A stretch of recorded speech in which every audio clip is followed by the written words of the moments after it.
Ladies and gentlemen, it gives me a pleasure to say that we are here at the funeral of Tottenham Hotspur. Right. They have versed Crystal Palace at their own home. And it was in their own home where the tragedy of the championship has struck. Out of all of the teams in this league since 2026, Spurs sat dead last in the 2026 table. They don't seem like they're getting any better. The key stars, Romero, has got more red cards than good performances. Mieke van der Ven, he wants out so bad that he chose to get a red card again today, competing with Chelsea at this point with red cards. I don't know what's going on. But, ladies and gentlemen, this is the death of Tottenham Hotspur. They are going down. I'm here with some North London brothers in Arsenal fan, Mac, and London brothers, Chelsea fan, Hamza. Welcome to this funeral for Tottenham Hotspur. Glad to be here, bro. What's up with Mac? Mac, how does it feel? You're a North London brother. Sadly, gone to the championship. It's a bitter feeling, eh? It's always good to have Spurs there because you're getting the win. But it's also good to see them go down because they never win anything again. So a bittersweet feeling. But yeah, you'll be missed, Spurs. Spurs will be missed. Hamza, 3-point lane, as you used to call it, might not be here next season.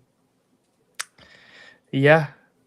It's a sad, it's a dark, it's an emotional moment for the family, the friends, the people around us. So let's be respectful to everybody today, because it's a sad day for a lot of people around the world, around the globe. A lot of people left the stadium early because they had to get home for particular things. So yeah, it's a solemn day. It really is. As Tottenham Hotspur get relegated, it's really quite sad. Hold the tears back. It's really quite sad that they're going. It's really quite sad. Yeah. I mean, the game is still on right now, right? There could be a remontada, dare I say. What's the time there? Nah, it's clear. It's finished. Oh, shit. Full time. But I think they might come back on the pitch and then play again. I don't know. They might. Okay, everybody, 3, 2, 1. Tottenham get battered everywhere they go. Tottenham get battered everywhere they go. Everywhere they go. Everywhere they go. Everywhere they go. Tottenham get battered everywhere they go. Tottenham get battered everywhere they go.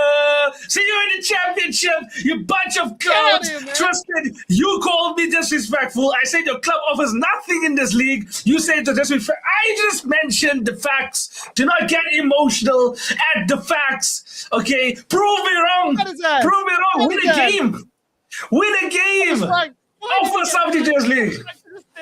Thomas Frank should have stayed. This would have happened if Thomas Frank was here. Should have been given more time. That's what we heard. That's what we heard for months. What's happened now? He's gone. What's happening? Tell us. You let us know. You let us know in the comments. You let us know. Nothing negative about Tottenham Hotspurs. They're playing well. Just leave them alone. Let them be. Today is Tudor. I think that Igor Tudor will do quite well in the championship. Who knows? Spurs there might be some Centurions. That point. I think it'd be amazing in the championship, but I think he's going to get sacked today, bro. bro. The next game. I don't think he might not even take charge of a Champions League game, and that is potentially the next game. So next week, something like that works. Oh, Spurs still in the Champions League. I just forgot about that. Oh my word! There they do the unthinkable and go have a Champions League run. They are on the easy part of the bracket. Nah, that's on that side. So smoke them, yeah, bro. they're easy, mate. The only tough part is Newcastle. They'll play in the next round. So if they get past Newcastle, they'll get past Arsenal, and they'll lose to Chelsea in the final. Thoughts? Bro, who was speaking?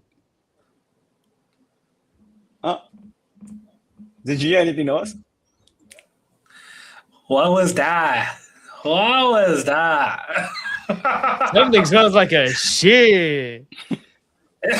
Listen here, boys and girls. Welcome to this episode of Prem de la Creme. We're going to be talking about all of the big games this weekend. A lot of drama. In my opinion, this was one of the most exciting weeks in Premier League football this season. You're talking about top of the table. You're talking about relegation. Big results on both ends. We're going to just highlight some of them, then we're going to go into each of them in more detail. First, Arsenal get the job done at Brighton, extending their lead now to 7, obviously playing a game more than Manchester City. Manchester City stumbling against Nottingham Forest. Massive point for Forest as they draw closer to survival, bringing Spurs down because Spurs lose to Crystal Palace. West Ham beat Fulham.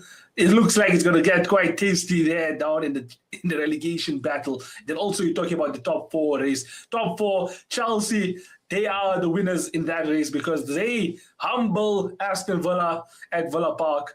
Manchester United lose at Newcastle St. James's, and Liverpool lose at Molineux to 20th place Wolves. Crazy. What a week of Premier League football. Scenes. Boys, are we going to talk about Spurs any further?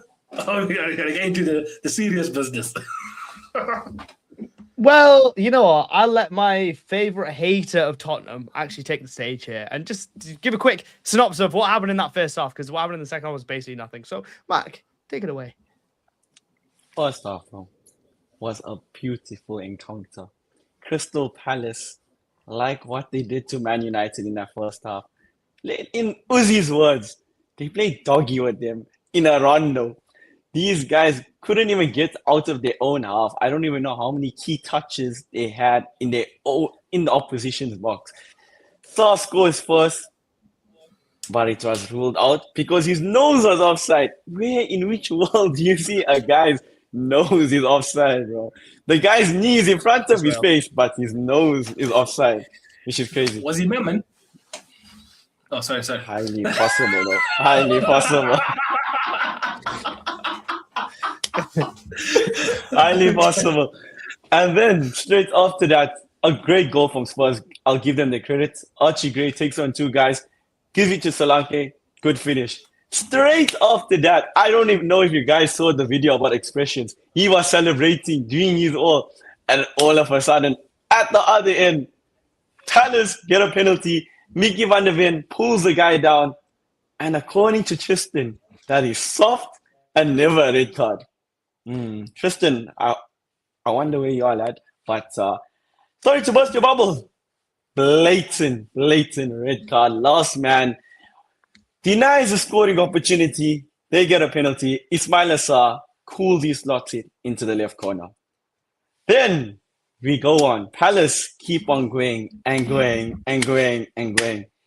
Adam Watson, center of attention. A beautiful ball clipped to Stan Larsen. Finishes it off. Again, Adam Watson for the third one. This, I'm not going to lie. You know, Uzi always talks about Bruno Fernandes. This is the type of ball we want to see Bruno Fernandes deliver. Not those long ones all the time. What a ball from Adam Watson between the centre backs, literally between them. Saar gets behind, finishes it brilliantly. 3-1 Palace, and that's the game, lads. Yes, and those were beautiful balls from Adam Wharton. They were. That second one especially was just. It was like it went fast and then it went slow. Just when Ismail on. Perfect timing, bro. Perfect. Cultured finishes as well. Cultured finishes. There you go. The guy's in the Blades and he's still behaving like a child. I was tuning in on an audio file only. And I brought the screen back. Sorry. I thought I was listening to something else. sorry. That's after the show. Spurs really hit him so bad. Bro. Archie Gray was good though. Archie Gray, from what I saw, was basically the only good player. And to be honest, he should have gone down for a penalty on like the 60th minute. I think he should have just fell down. But he wasn't street smart enough. He should have gone down. They would have got a pen. Still young. Yeah. That's pretty much everything on Tottenham. I don't believe they'll get relegated. I still can't believe it because I still think they got too much. Just for this segment, then I'm going to bring up something on screen, right? I want to see how much out of I think it's last 8 games now. How many points out of the last 8 games can Spurs realistically get? And let's compare it to Who's your favorite then? I was like, you saying Spurs can't go down. Who does go down then? Do you think, okay, Wolves is like everyone's favorites to go down, Burnley as well. But now who out of Forest, West Ham, and Spurs goes down? So I think that I'm saying Spurs, but I'm only saying Spurs on name, really. Because when I watch all three of those teams, Forest, West Ham, and Tottenham, West Ham play the best. Nottingham Forest play the second best, and Tottenham play the third best. That's what I think, right? And their run is not exactly easy. Tottenham play Liverpool away next, then they play Atletico Madrid twice, and then they play. Do they play West Ham again? I think it's Forest. I think away. it's Forest they play. They play Forest straight after the Liverpool game. Yes, boys and girls on the TikTok live. We're live on YouTube as well. So make sure you see that for some visuals. Then they play Sunderland away. Sunderland away, Brighton away. Wolves, bro. Wolves are just going by, Wolves are giant killers this season. You look at the points. Wolves, the games are Wolves. It's in a month's time, though. Let's not dig it is in a month. Yeah. Bro, but look at all these fixtures. Leeds. Nah. They're going down. That's how they play Chelsea. Do they not? Chelsea comes afterwards. Click next. Sorry. Here we go. Oh my word! Did Everton? Oh my word! It stopped the last game. And remember, take into account, Everton is one of their best forms in recent years playing away like football. So these guys are going down. I don't see them staying up. No ways. But are you okay? So who do you think is going down then, Hamza? So we can compare it. Oh my God! West Ham. I would go for Wolves, Burnley, those two, and I'll go for. God, oh my God, Spurs. I can't let myself dream like that. You know what? I'm gonna dream. I'm gonna go Spurs. But really, I want to say Forest, but I'm gonna say Spurs. Okay. I was gonna personally go for I think Wolves will go down. Also, someone here in the chat said asked the bros about their opinion on Wolves staying up. I did tease them with that fairy tale. It would be factually the greatest escape in Premier League history. It goes up there with West Brom, Fulham. Fulham's Roy Hodgson was something special, right? And I think this will definitely top it. I think this will be the greatest escape, hands down. West Brom is born on it, I rate that. Come on now, West Brom is born on it. I'll give you that. Manager things, right? Now I don't know though. Let's bring up the Wolves fixtures. Might as well. Okay. No, let's not start doing this. They're obviously getting relegated. Let's not start this. Yeah, they are getting relegated. Why? But they won. They might win that game today at 10 p.m. That doesn't matter for the relegation, though. That doesn't matter for the relegation. let's move on from that one. Alex Butterfield, well done for winning tonight. Good stuff. Brentford win that game. Fair play, Alex. Yeah, Brentford win. Brentford. Then this is a 6-pointer. It's not a 6-pointer, man. Wolves are going down. West Ham are going to win that game, bro. They're playing at home.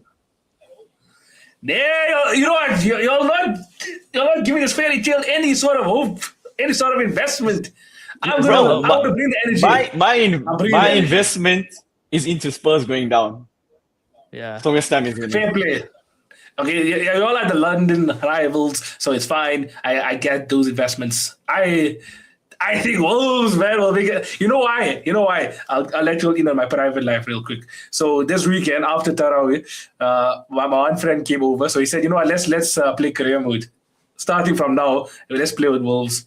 Let's try and escape with them. And then we lost on the last day because we drew against Aston Villa and Liverpool. Then we went on a winning run. And then you need to win every game from now until the end of the season to get 40 points if you want Wolves to stay up. So they've got. Yeah, but I think it's only going to take 30. I think basically, if any of the teams that are in that battle, Forest, West Ham, Spurs, win 2 games, I think if you win 2 games, you're out. You're fine. You don't get relegated. Is my opinion. Imagine. Yeah, I think so also. Yeah, because I think you do need one of the guys. But Spurs is looking like that guy to be just dropping points left, right, and center. Imagine! Yeah. Oh my God! Okay, let's not entertain this further. Hey, how's it going? I'm putting 500 in on Wolves to stay up. How much do you think that will give you in return? Well, that's just money you're throwing down the drain, bro. That's literally money you're throwing down the 100%. drain. Just let him know. Give it to me, bro. I'll double it. Trust me. Allow S&P. Let's move on then. I'm just gonna bet on. No. I'll take you 500 round, and I'll bet on João Pedro to score every goal for every game for the rest of the season, and then you'll get what? Actually, you won't make much because you're pretty low. So, yeah. I brought him in my FPL also. Like Igor Thiago is now escaped. Igor Thiago was the longest serving player in my FPL besides Haaland, obviously. So Igor Thiago has now been transferred out for João Pedro. I stopped playing FPL like 2 months into this, or even like 4 weeks into the season. I also stopped playing, but then I set my team up in such a way that it will be like a team of the season team. So even when I don't come in, like Bruno was getting me points, Gabriel Magalhaes was there, Raya was there. Mine is so bad that it even signed me out, bro. Yeah, mine just randomly logs me out. that. Every year, it just randomly It does logs me that. out, and then I can't log in with the same password. So I don't know, you're forgetting your passwords because it does that. Yeah, it No, does that. legit. It's just No, deciding no, I remember mine. yeah, I don't know. It does that. It's so stupid. Silly little bug, honestly. Inshallah. Can we move on to? Oh. Can we move on to that though? Before we move on, the question about which Spurs players do you want when they get relegated? Oh, good which Spurs players do I want? Brother, very good question. Let's see. I honestly don't want any. I genuinely don't want any. I'm on the same Answer. chair. Even for squad depth. Squad depth, boys. They're Squad so- depth. Mentally, no, I don't want them. They're all too bad, bro. The only one that maybe potentially I would think about is Xavi Simons, right? It's potentially Xavi Simons if he shows a bit more creativity. But outside of that, they're all mentally weak. Maybe there's a shout. Poor. Maybe there's a shout for Vicario to sit bench to play backup keeper. Nah, bro. He's terrible, that guy, bro. Sis. Nah. He's a good Or third shot. keeper. How? He can be a Scott Carson. Who knows? What, at 25? You were just set down the cones during the training ground. So, like, I don't know. 100%. I think someone mentioned it here, and I was asking about him as well. Obviously, everyone's hot take, everyone's main answer would be Mickey van der Ven. Liverpool, for squad depth reasons, I would take Jet Spence also then. I think Jet Spence. I The can hear Jet likelihood. Spence. I think can Newcastle see will go Mickey Jet van der Spence Ven going. when Livermento That's goes to possible City. I think when Livermento goes to City, you might get Jet Spence in Newcastle, right? But Mickey van der Ven, I'm sorry, football fans need to stop watching football with their eyes and not buy FIFA stats and pace and whatever, right? He is mentally weak. He's technically poor. He cannot defend, right? And when he's alone without Romero, bro, he's just like a rabbit in the headlights. And look at today, man. Like, he got himself red card. I know he doesn't do it often, but it's like, come on. You're at home against Palace, who generally aren't that good, right? Just let him score. Like, let him score. I don't know what, like, you're supposed to be the main leader in this team. Let him have that chance. You know what I mean? You don't need to bring him down. It's just silly. That's because you're not confident that you're going to score. So, yeah, I think Jet Spence is maybe the only one, but Van der Ven, bro, is just cheeks. Is Jet Spence a right back or a left back? I feel like I've seen him on the left more. Can play both. He But he's was right back. England's like main right back at the start of the season. Like, Yeah. I wouldn't forget Yeah, that. because they had a good end to the season last season. Yeah. And Liverpool have good, like there's a thing going on there. That's why I'm happy we signed Hugo Ekitike. Because Salah, I have that superstition. He needs un-Muslim in there, man. He needs un-Muslim in there. So now, I think to answer your question though, long story short, I would take Jet Spence for left back cover because once Robertson goes, we'll need another left back. So Jet Spence would be there, and then Bro, you would actually I know, start man. the right back for you. it's not right back. Yeah, who do you even have there? He's not better than Jeremy Frimpong. Frimpong. He's not better than Frimpong. Come on, man. Be respectful.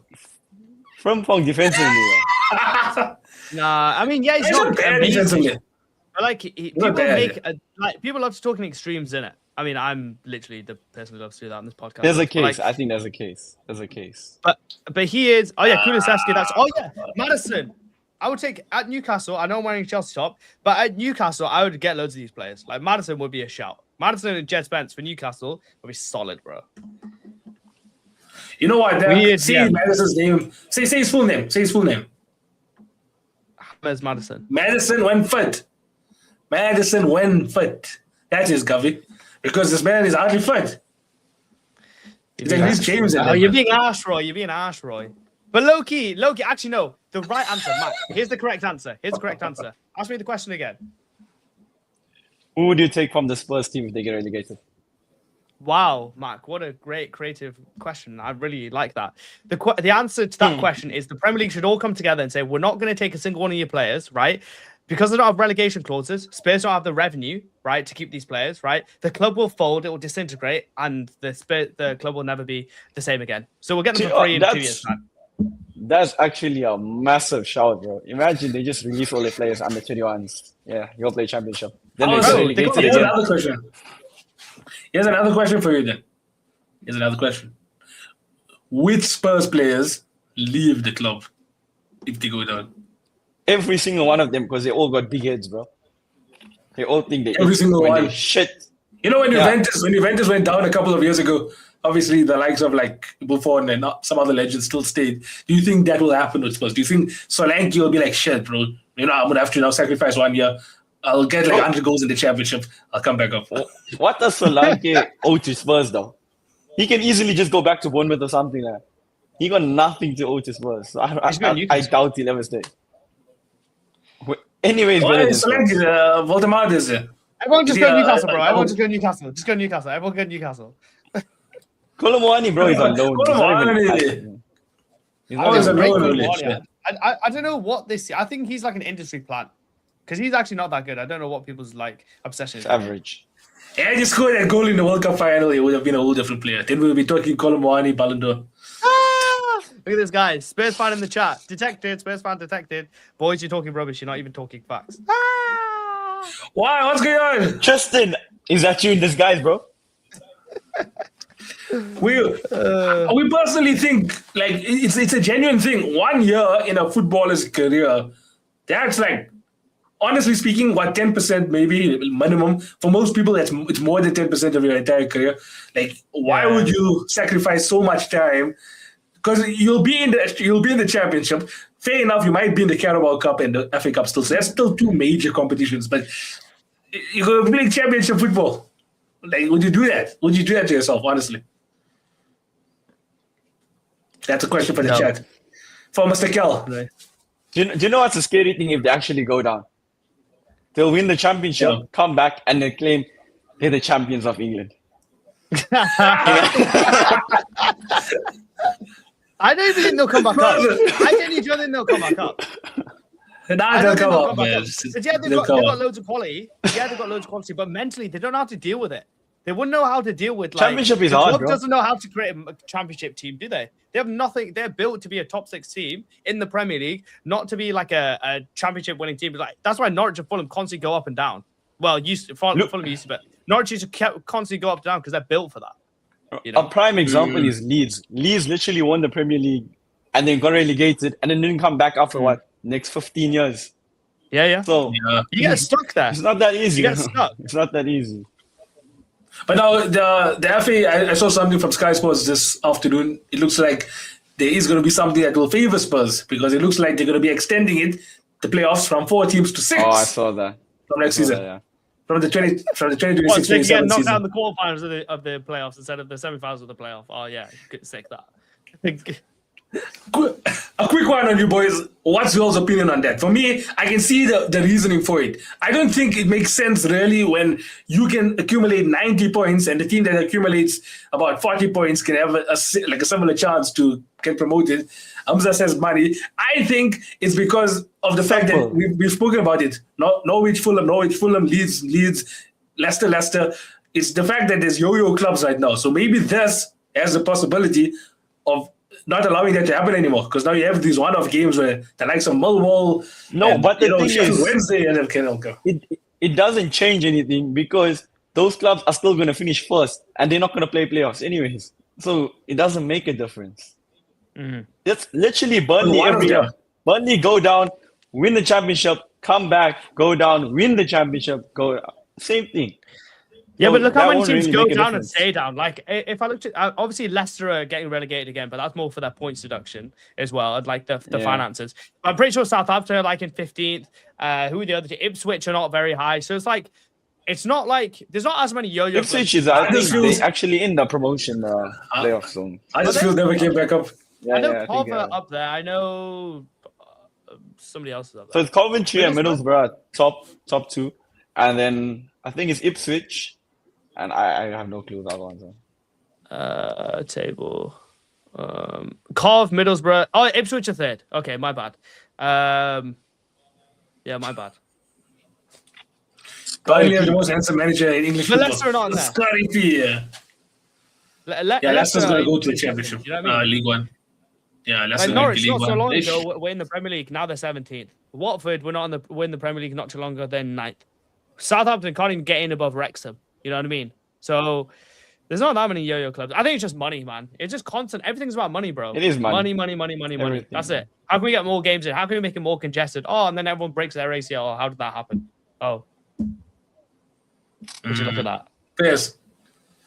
All right, let's talk about Chelsea because Mr. Kelwalo clearly has to talk about Chelsea. Let's talk about Mr. João Pedro. Okay, ever since Liam Rosina came in, João Pedro has turned into one of the most informed strikers in the league.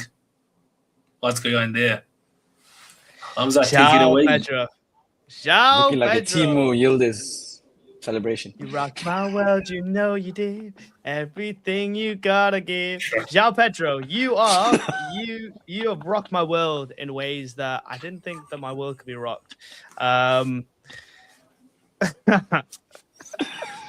João Pedro, man. I mean, let's have it straight.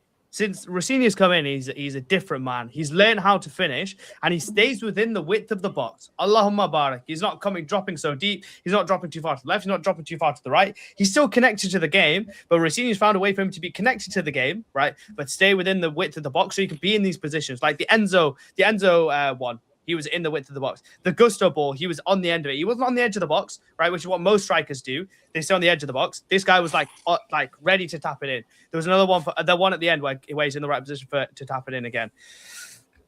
I think João Pedro, honestly, I'm gonna reserve what I'm gonna say about João Pedro. I'll wait a little bit to talk about that. But yeah, great result yesterday.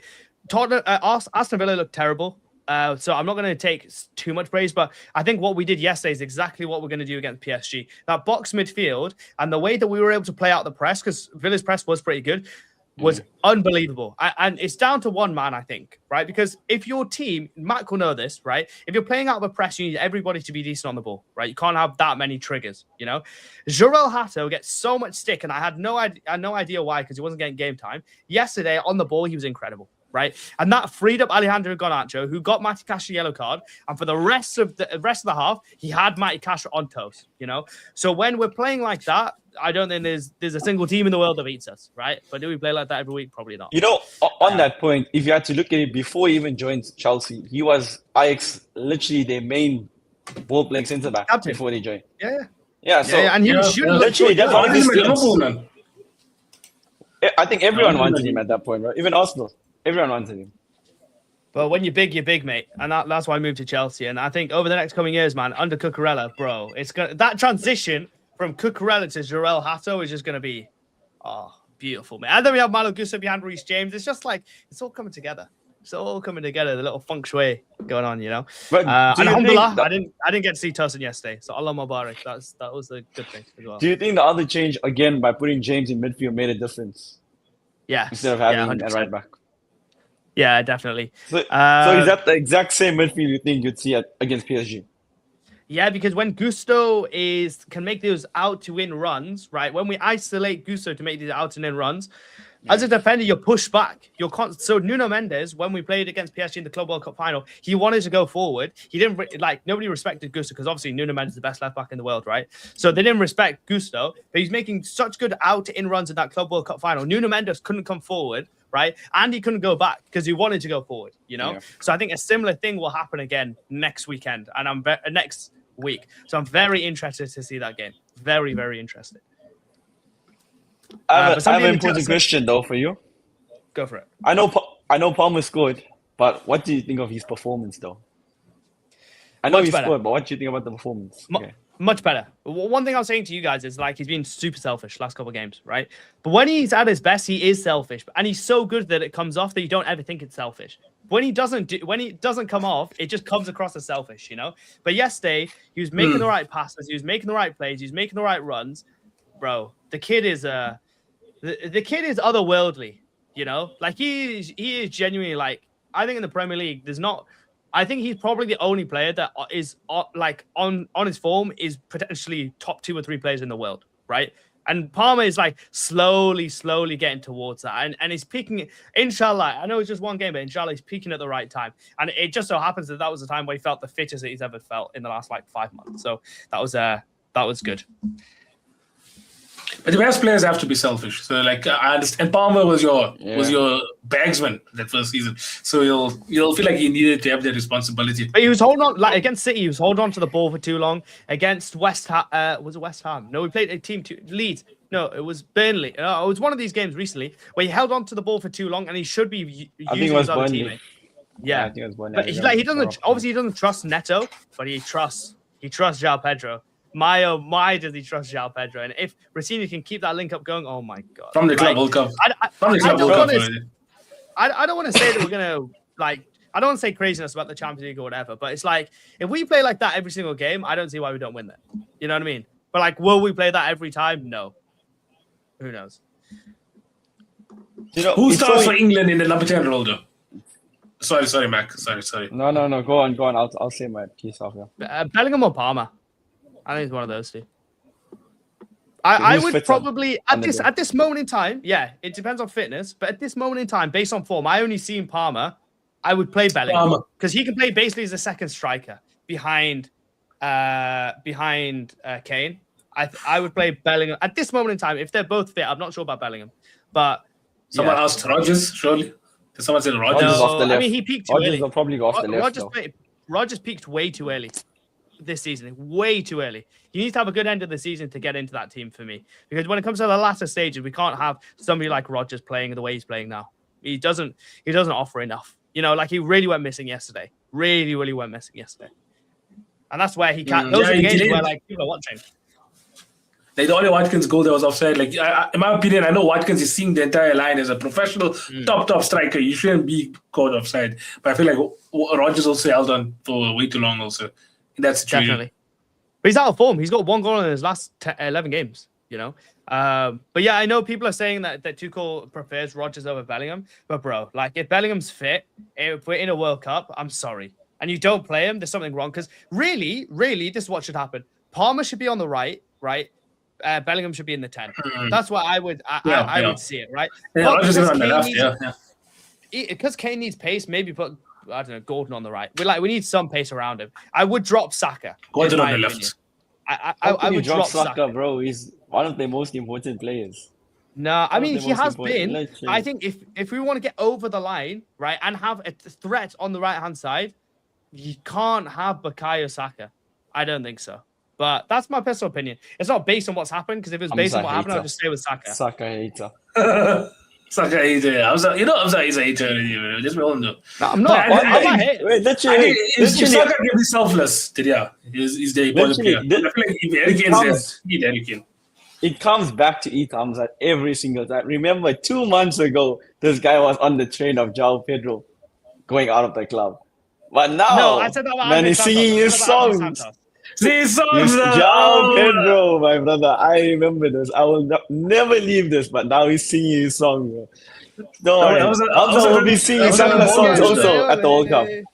I thought Hamza is the Prem de la Creme prophet, right? He does prophecies. That's a good no, but the thing is, you guys think too short term, right? I can be mad about a guy's performance consistently, right? But I know there's a player in there, and I know that leads to in March onwards, April onwards. That's where the season gets decided. That's where your whole legacy gets decided. Every player, the legacy is decided between March and May of every season. That's where it's decided, right? So I can be annoyed in December. He was having poor performances in November, right? I can be annoyed at that, yeah, and I can say crazy things, but I'm an emotional fan.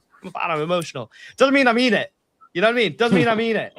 You know, when I mean it, you'll know I mean it. I can be annoyed in the moment, but Yeah. Yeah. Wow. He also didn't really rate Liam Ross. Okay, no, I can't remember it exactly, Mac. What did he say about Liam Ross Jr.? Because when I understand he was very heartbroken. Maraska just got sacked and stuff. He said, "I don't even know how to back this manager. The cycle's gonna repeat. The cycle's just gonna repeat. Why must I back this guy?" I remember. But now Liam Ross Sr. It was never about Rossignol. It was always about the ownership. Right, I never took the piss out of man in age. It was always the ownership, because I think under this ownership, unless some qadr of Allah magic, obviously Allah can say B, Subhanahu wa ta'ala can say B, and it happens, So I can't say like ever like that it won't happen, but like it will take miracles for this project to work, in my opinion. So Liam Rossignol or bloody Nawaz ANT, it doesn't matter. You know what I mean? The ownership is the ownership. But Rossignol is getting the best out of Pedro right now. His man and management is very, very good at this moment in time. So we'll see how it continues, man. We'll see how it continues. Just make sure we don't face Arsenal, because for some reason we have a problem against them.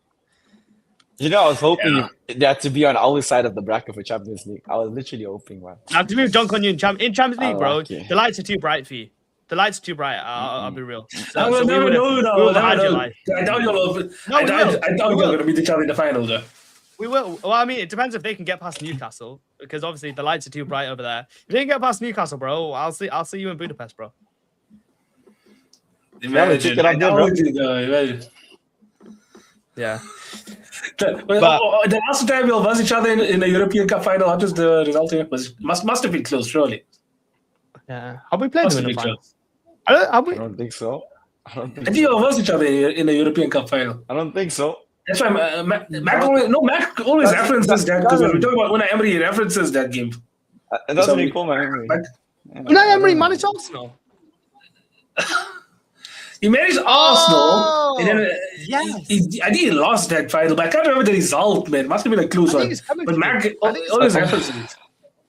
I don't know, bro. I don't know. User 095182022273. Is it that one, Hamza? Is it that one? I believe it was the game where we went to Baku, destroyed them, pulled their pants down, made them look like silly little sausages in front of the whole world, and then sent them packing back to London on a jet to holiday. And we beat them 4-1. It's all Emery. It's all on Emery. It's all on Emery. From Pedro and a couple from Hazard. Emery the butler. Could be wrong. Could be wrong, guys. Yeah, I don't know if they actually versed in a European final. This is all speculation. Yeah. Could be lying. It's month of Ramadan, but it's after Iftari. You know what I mean? So I could be lying. Yeah. We just blame it on Emery, bro. It's like how Aston Villa was in a whole title race, but now they're 16 points behind us. Yeah, it's always somebody else's fault. It's never Arsenal's fault. It's always somebody else. Point the finger at somebody else. Show accountability. Mission impossible. That accountability is there on the manager. It's Emery's fault. Yeah, of course. But you know what? Let's move on from this, right? Because I think this has basically confirmed Chelsea will become in top 5, and I think in the coming weeks we'll talk about them being in top 3, right? But I want to move on to another counterpart in this top 5 race, right? Before we get to the full title race. So today is Thursday. For some guys, it's Friday, right? Depending on where you are in the world, it might even be Tuesday, right? Who knows where you are, right? On Tuesday night, a very interesting moment happened, right? A team went away to Wolves and couldn't get the result that they wanted.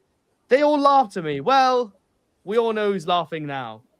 1-0 to 1-1 and back down to 2-1.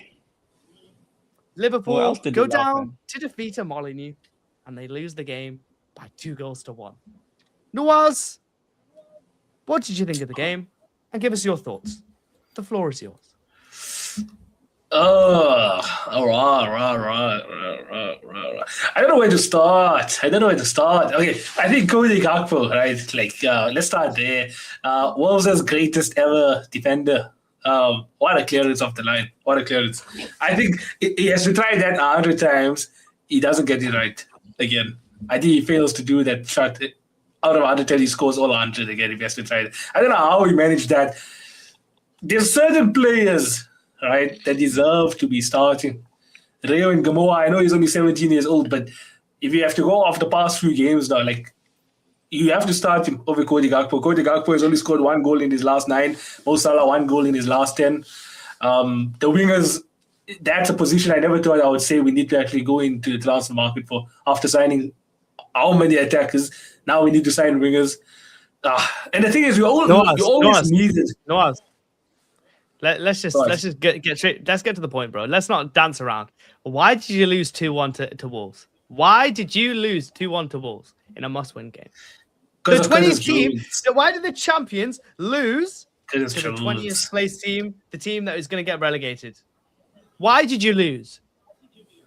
I don't know. There's something going on in Molineux all of a sudden. Like since the start of the year, after they drew against Arsenal, which a game they should have won, then they won Aston Villa, and then they won Liverpool now last minute. Why did they lose? I'm telling you, the team we lost to. The team we lost to. This is the team we lost to. Don't deflect. It's a team in form. It's a team in form. Isn't it? I'm just telling you, it's a team in form right now, right? It's a team in form, Wolves. Like, this isn't the same Wolves that was playing from August up until January. This is a different Wolves, okay? It's a different Wolves. So I don't think Arne Slot is doing a good job right now. You are doing a good job. I did space the season out, like I told you. We're actually doing quite good. The performances were good. I don't know what he got wrong exactly, because I think the midfield, it was the exact same midfield three. For some reason, it never showed up. Like, Gravenberg and McAllister weren't doing as good of a job defensively. If anything, McAllister, he was going on a free one, bro. He was free roaming. I don't know what is the tactical. I mean, he's been the worst midfielder in the league, bro. McAllister. Him and Joe. He'll go for Bozo. Yeah. But I did say McAllister's time at Liverpool is probably up. That I said like a couple of weeks ago. Like, you have to drop one of the midfielders. It's McAllister. Curtis Jones, they won't drop because he's Scouser. But Curtis Jones doesn't have a single brain cell in his brain. They can say, let's pass this ball forward. You literally win the ball in the corner, right? You won the ball in the corner. You said, okay, 94th minute. He has enough time to look up. He has enough time to even check his FPL, everything, right? And then he decides to pass the ball to Alisson after inviting the pressure. The thing is, right, that pass to Alisson, I understand it. That pass, it's a normal pass to make. But you win the ball, you're inviting all of the pressure. You give a shit pass to Alisson. Alisson has to one-time finish, one-time clear it, one-time pass clear it, and then Andre gets the ball. McAllister doesn't close him down. He leaves a gap there. Rio Ngamoa is 17 years old, so obviously doesn't understand the game as much. He also doesn't close the man down. Probably thinks it's not his responsibility, but you need to be selfless and go after that. And why do you think, Noah, just on that point, why do you think Rio Ngamoa doesn't think it's his responsibility? Do you feel like there's maybe a theme and culture from the top and the senior players where let's not take accountability for the mistakes that we make? Do you feel like maybe that has seeped down into the rest of the players, including the young players? Nah, I doubt it, man. I don't know what you're on about. What I'm talking about is Virgil van Dijk, every time he makes a mistake, blaming somebody else. Bournemouth away, now Wolves away. And there's countless other occasions. The Semenyo backing off, the Chelsea backing off. Virgil van Dijk, right, the problem. Didn't get pushed that hard, right?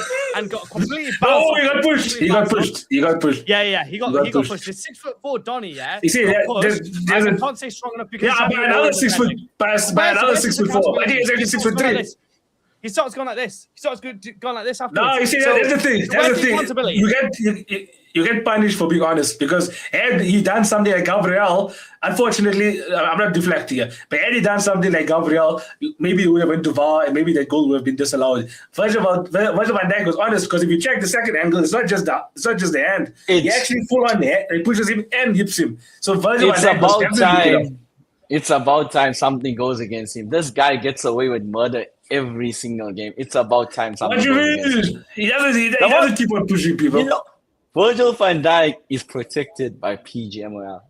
Bro, what claims are this? That is a fact and no one can argue. Oh yeah, even say, if it's Gabriel, he would have been given a foul. Yeah, exactly. Gabriel would have cleared it. Noah said Gabriel would have cleared it. I think you are the epitome of Liverpool fans, right? I'll be honest. Because Virgil van Dijk has not been good enough for a very long time, right? And his behaviour, he's supposed to be the main guy. He's supposed to be the main guy for Liverpool. Oh, because he makes loads of passes, bro. Centre-back should not be making that many passes, right? That's not a sign of a good team, right? So your little stats that you put in the chat, made no sense whatsoever. Right? Context. I'll give context. Right? Listen, chat. This is the context. Right? Hamza said Virgil van Dijk has been one of the worst defenders in the league this season. Right? I said, did I say that? I don't think you said the worst. Along the lines. along the lines, right? He basically disrespected one of the Premier League greats. Okay, now I then responded by saying, "How can this guy, who's having a terrible season, be on top for most clearances per 90, highest aerial duels on, highest duel rate on per 90, and I think passing as well." Meaning, like, he's obviously dictating the play for Liverpool because that's just how the modern game is. Yeah, where's that led you? Huh? Where's that led you? I mean, he's not scoring goals. He's not the one scoring goals, though, is it? But either way, in a league where you're meant to have Saliba and Gabriel having their prime years, Virgil van Dijk is sitting on top of those stats. Chelsea players can't even come anywhere close there. Chalobah probably has more red cards than Van Dijk has clearances. You with the deflection. Right? This is where the deflection is. You want to focus on Van Dijk. You want to focus on Van Dijk because you're a hater. You're upside hater, is it? You're upside hater. So I'm showing you. How can you throw stones when you live in a glass house? Like, it makes no sense. Did I? The thing is, you love to deflect. You're king of deflecting. Even when I've asked you today, why did Wolves beat Liverpool? Your first thought was Wolves drew to Arsenal. Arsenal should have won. That's what you said, right? King deflection. You're a king deflector because maybe it's a manager's not good enough. And the I'm building up my answer. The top leaders in my team. I'm building my answer. No, because you're deflecting. Hamza. Maybe it's a Liverpool thing. That's how Wolves even scored off a deflection too. Hey, shit, bro. That was a good one. No, but in all honesty, I really don't think Van Dijk has had a terrible season. That's the thing. Like, I don't know what else I can tell you because he had one or two like moments in a game. Also, I think the Chelsea game he had that moment. But I don't think it was a terrible game. King. Brother's making up his own sort of like barometers and going, yeah, he's not been. Did I say he was the worst player in the league? Did I say he was worse? Did I say he was better than? That he was worse than any Chelsea centre backs? No, I didn't, bro. I'm saying by his own standards, right? Because okay. I will admit he is the standard. He hated it. I said that he is the standard. Yeah, by his own standards, he's been poor. Yeah, for sure. You sound like such a little gimp because he's playing terrible this year. I didn't say he played terrible last year. I didn't say he played terrible the year before that. I think he's been quality. He's probably top 4 centre back of all time. Top 4 Premier League centre-back of all time, in my opinion, right? Top 4. So this is why he has the level of expectation that he does. But this year, his leadership has not been on point at all, right? Because this whole throwing your hands in the air, this whole throwing your hands in the air, when you're the one making mistakes constantly, when you're not the one, like he's supposed to set the tone. Now there's no Henderson, now there's no Milner, now there's no like leaders in that team. A lot of them have gone, right? Yep. He needs to be that guy. I've never said he's a bad defender. I've said the way that he defends is not conducive to how Liverpool need him to play now. It's not conducive at all. And he should understand that. He's played at the top level. He's been at the top level of the game, right? He should not be playing like this. And people will talk about Slot. People will talk about Gakpo. People will talk about like Salah, maybe. But Van Dijk, bro, gets the easiest ride ever, right? All he has to do is little stupid aura defending, right? And I'll give him a bit of credit, right? Because he doesn't have the defenders next to him and he doesn't have the defense in front of him, right? So that's a little bit of setup problems with an injury. So I'll give him that. But the leadership is just not there. And Liverpool could be in a way better position if he behaved in the way that he should be behaving. I never said he was a bad player. I never said he was a bad defender. I never even said the Chelsea defenders were better than him. Oh, you did say he was a terrible defender. You did say he was a terrible defender. I never said that. See, you're doing your own Gunner King. You're doing your Gunner King, bro. I'll ask back.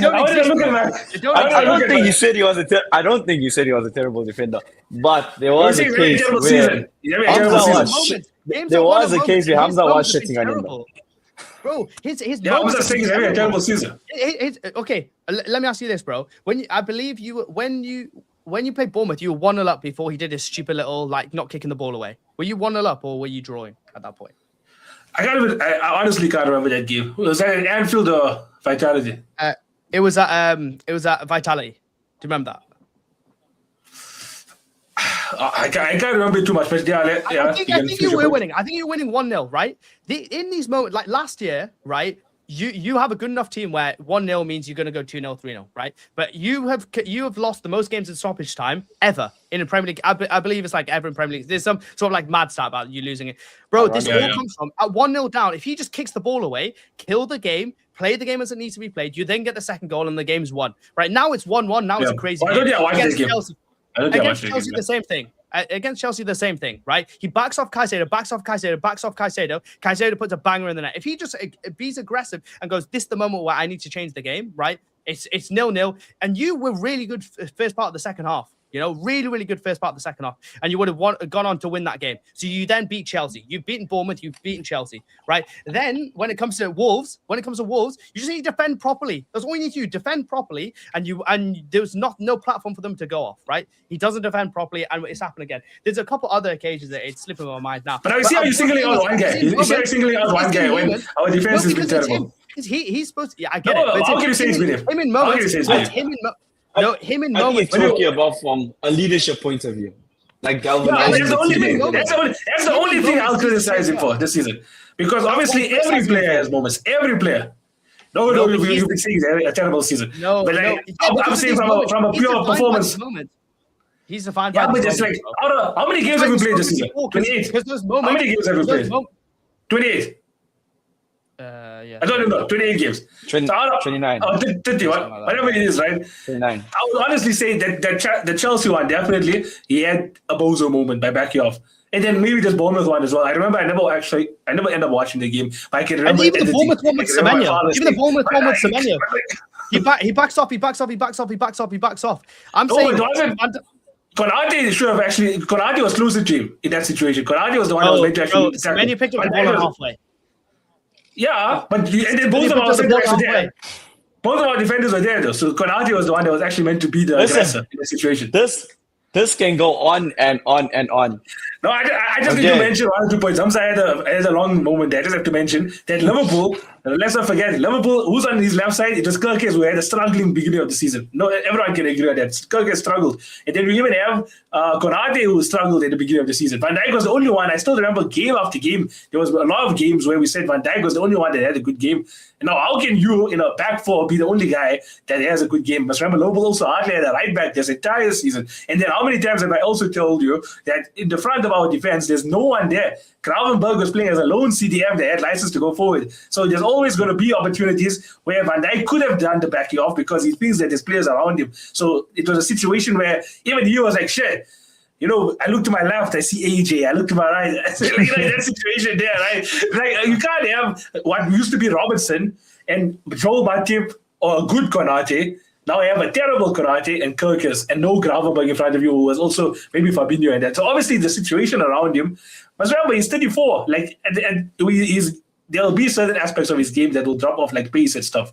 So you can't really afford to. I get that. Maybe he's just being washed, right? And it doesn't deflect away from him being a top 4 centre back in Premier League history, right? From what he did in the last 8 years, he's been incredible. Nobody's denying that. It's also a big point I want to make is like his post matches have been like basically throwing his teammates under the bus. He's not been. I don't think he's been a leader in that sense. I see a lot of other players be better leaders than him, being a bit more protective. He does the whole throwing his players under the bus. He does all this when he makes a mistake. It's not like everyone can make a mistake, right? It's life, bro. People will make mistakes, but it's his reaction to it when he's a senior player. If you're like, and he sets the culture, bro. Virgil van Dijk sets the culture at Liverpool. Now there's no Klopp. Yeah. You know, he really sets the culture. And he's doing a poor job of that, and that is really my point. Is that he sets a poor culture, and then he blames everybody else, and it's like you can't do that. If you're Virgil van Dijk, bro, you can't do that. Yeah, see, we're just talking about Van Dijk in particular because Hamza said he's having a terrible season. Never said. Okay, back to the Liverpool and Wolves game. Okay, let's actually hear the opinions about that. I don't think Wolves deserve to win the game. Like people will say, okay, they won and stuff. Liverpool was still by far the better team, and then they scored what was obviously, I would say, a controversial goal when that guy pushes Van Dijk. It was a Hail Mary ball to your target man. He gets the ball, and then obviously it's a one-on-one situation. And then the guy, I think in my opinion, Konate can even put a slide tackling in there. I don't know why he doesn't. In that situation, when you're playing as 2 centre backs, there should always be communication. This is where Van Dijk, I think Hamza's points are valid. Van Dijk should tell Konate to go there because Konate is playing brain dead at the moment. We know that. He should tell him to commit while Van Dijk sweeps. If they both stand like that, obviously you're gonna. Bro, you could in that situation. Van Dijk was actually still in front of the guy by the time the ball gets cleared. In that situation, you can't really communicate. You have to now adjust to the situation in front of you. No, but they did actually adjust to the situation where both of them came back in line. That's how they ended up scoring. Do you not remember? Oh, they were never in line. Like Van Dijk was ahead of. Van Dijk was more in front of the Wolves striker. Konate and the other Wolves player were having their own situation on the other side. But Van Dijk, there was no moment where they were like together because it was like a counter. Okay, regardless of that, one of the centre backs though, I'm not even sure who was there. Was it Robertson on the left? I can't remember which. Like, I'm telling you, it was like Liverpool were under attack. It was I'm sure there was someone that made a recovery. Someone who made a recovery. From there, there should have been communication where someone should go and initiate to go to the player and someone to hold. That's what I'm saying. Because if everyone backs off, I know they beat McAllister. I know they beat Rio. If everyone backs off, second goal. I'm talking about the first goal. I'm talking about the second goal. Okay. The second goal now I'm with you. Say your point, yeah. Sorry. Okay.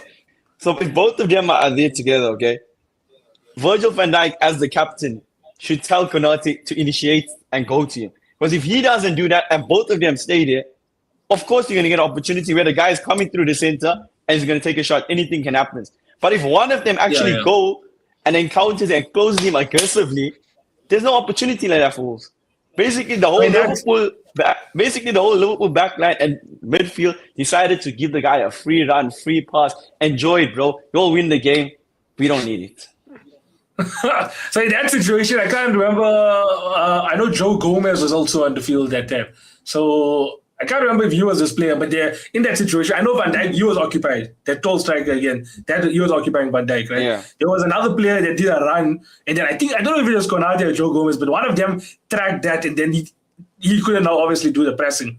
There was a gap in midfield, and the guy, he shouldn't have been able to bring the ball. He shouldn't have been able to carry it into a shooting position in the first place. So I wouldn't blame my centre-backs because they were all occupied with Wolves players, because in that situation, Wolves were pressing us. We won the ball in our own corner. It tells you all you need to know about where the Wolves attackers were. So when Alisson does that clearance, where's our midfield? I think our midfield in that situation is to blame. Curtis Jones for passing to Alisson, McAllister for not being there to close down. Yeah, but as a footballer, you are taught by your coaches, if someone is infiltrated like your midfield, there always has to be a backup. And in that situation, if you are a top defender, your brains need to click on and know what's coming. That's basically what I'm trying to say. You need, in that split moment, you need to know what to do. And in that split moment, I think we were outnumbered. They didn't. That's why we didn't know what to do. I think we were outnumbered. They let one man just run through. It's not like But the defenders were outnumbered. They're in that situation. The man's running from midfield. Our midfield is to blame there. It's not like it's Maradona or something. It's just Andre, bro. I know. It's hard to close him down. I agree. But all the defenders were occupied. Like, it was just go watch their goal again. They all have a Wolves player that they are marking. And it's the last minute of the game. I don't think you'll want to do anything. Like, leave the man right there. That's in your own box. Leave him. Let me go after the ball, because all of a sudden one thing and it's throw and go. But that's where, again, I'm saying you thought this. If he goes, someone would have to come and cover. Yeah. I mean, like I told you, it's a situation. No one expected Alisson to lose the ball there. No one expected Curtis Jones to give the ball to Alisson. And all of our defenders were occupied in that situation. The minute Andre picked up the ball, I think the first thing you thought probably is, okay, let me first make sure that I don't have any runners, because if a midfielder picks up a ball in a dangerous area like that, you're making sure that there isn't someone on your shoulder that the midfielder can, give the ball towards. That's what I'm thinking. I think the person that closes down in that situation should be your CDM or one of your centre backs. But I think we were outnumbered either way. You must just go watch that game. You'll see we're outnumbered. I think the person to blame there is Curtis Jones, bro. If you wasn't scouting, we would have been gone long time ago. That's that's Wolves. That's the Wolves game. Shit. You're screaming on the live though, there was Alisson. Yeah, in that moment, but I take it back. Hamza was there. Just for this. I take it back. I don't know why I blamed Alisson, because obviously he lost the ball. But I'm thinking about it like he shouldn't. Like, I don't blame him. Alisson is to blame also. Who gives a shit ball in like that, bro? It's that you in the 90th minute, bro. Get it up the field. There's no need to clip it. He tried to, but Curtis Jones invited the pressure, because Curtis Jones couldn't pass it to him to allow him to at least take a touch and then clear it. Alisson had to clear it first time. You know how difficult it is to clear a ball first time when he comes at you like that. It is, but the way he did it was like a clip. It wasn't like a full-out clearance. Someone put in the chat. Someone put in the chat. Liverpool has always, Alisson has always been bad with its distribution. What is that's your how I'll thought take on that. that, Noaz? I mean, he's got quite a number of assists, so I wouldn't say that's true. And also, he's been bad this season. This season he's been bad.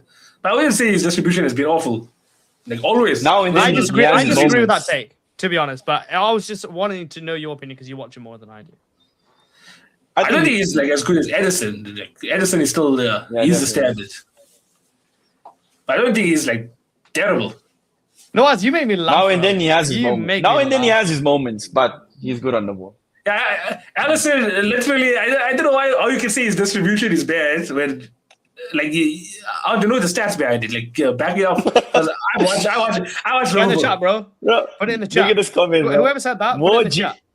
More GA than Sancho for United in the Prem. No, that's a lie. That's a lie. That's cap. That's cap. He definitely scored against Liverpool. Probably. He scored a goal, right? And I think he got, like 4 assists. So, does Jadon Sancho have Might more than just 5 be. GA? I think we need to just it on the speed dial. Yeah. Can you Allison confirm has a lot of this? mistakes, though.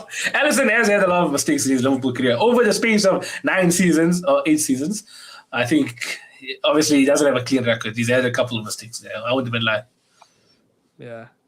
Somebody in the chat said we're not taking scammy assists, which Salah did the work for those. Thoughts? How can you... how can a goalkeeper have scammy assists? Especially the one... Okay, I would say... I'm trying to think of which one in particular. The United one against won the league. Nantes.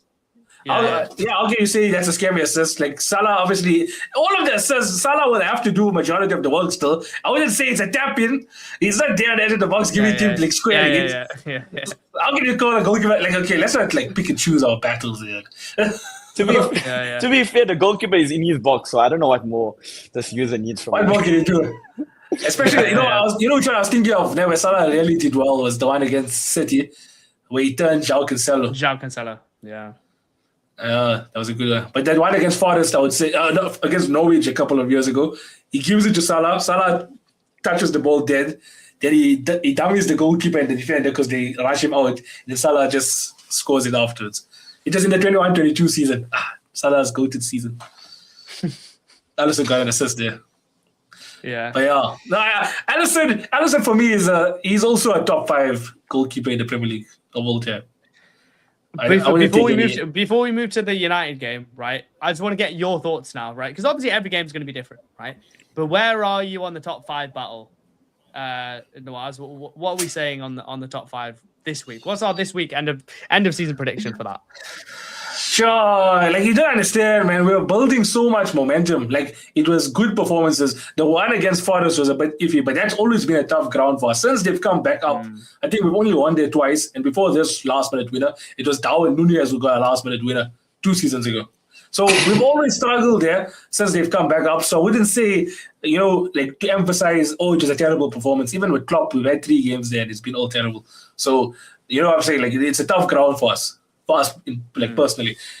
Besides that game, we've had good performances. We will get that. Newcastle. We will do that. But yeah, no answer. Shit. But Shice, I want you to save that because shit. I know you messaged that earlier. Oh shit. Okay, now we'll get into that one. So as I said, Newcastle, we had a good game where we actually outplayed Newcastle. The City game, literally, they are title challengers, and we've gone toe-to-toe with them as well, where they scored 2 last-minute goals. Right, and then I would say which other game? There was a West Ham game in there as well. We had a good game against West Ham, so we were building up momentum, results, and performances. Okay, wait, stop there. Okay, West Ham game. I thought he made a tactical masterclass from your words. Yeah, what happened to this game? It was the switch up in 3 days. Now the midfield let him down. Gravenberg was miles off it this game, miles off it. He got an early yellow card also. It allowed us to now. It made him force a sub to bring Curtis Jones on in second half, which ultimately, look at that, what that led to right at the end of the game. But the midfield let him down today. McAllister and Gravenberg weren't on it, and they were on it against West Ham. I didn't realize against West Ham he start scored Joe 3 Gomez. corner goals. I didn't actually realize he scored 3 corner goals. It wasn't direct corner goals. It wasn't like the Arsenal one. Don't put right. that. You know, wondering why Mark was talking about Liverpool when we did that whole debate on. I was thinking, what's he talking about that for? It's like because Liverpool was able set piece kings. Imagine they scored 3 corner goals and all of a sudden set piece kings out of nowhere. That is known. Yeah, well, But that's just the yeah, media. Noah, This is the media. where do you finish? Where do you foresee that you'll finish? I think we finish in the top 5. I think Aston Villa is the team now that sacrificed themselves. So, do I think we finish 4th? No, I think we'll finish 4th. I think I agree with Nawaz. Manchester United will probably finish above both of us. And I think it's between you and I. Nah, It'll go I down. think Chelsea finish above United, though. And I you. was about to say I see Chelsea, United are not very Liverpool, good. United. United. They've never been good, but I think Bruno Fernandes has been excellent. Hello, Pav. Like, I watched that Yes, game against yes. Newcastle. How and did he not was get so yellow good. card, by the way? Actually, no, we'll get into that. But yeah, they haven't been playing very good. But okay, you think they'll make I the think Champions Bruno, League? like, Even with Brentford. I- This guy put in the chat, but also Brentford. Are they not a worry at all No, it's for you? Brentford, Villa, United getting the No, Brentford. bro. No. Not having that. Let's be like respectfully, Brentford are having a good run with Keith Andrews. Even got nominated for Premier League Manager of the Month. But Do you know, I think Keith Andrews for me would be the manager of the year. Even though if Arsenal win the Premier League, I would put him as manager of the season. because lots of us predicted Brentford to go down. In all honesty, and you get rid of those players. Like, I predicted Brentford to go down, if I can remember correctly my prediction. I think so. predicted I Leeds, think bro. so as well. I predicted an earthquake. Yeah. Sorry. No, so I think Liverpool finish 4th.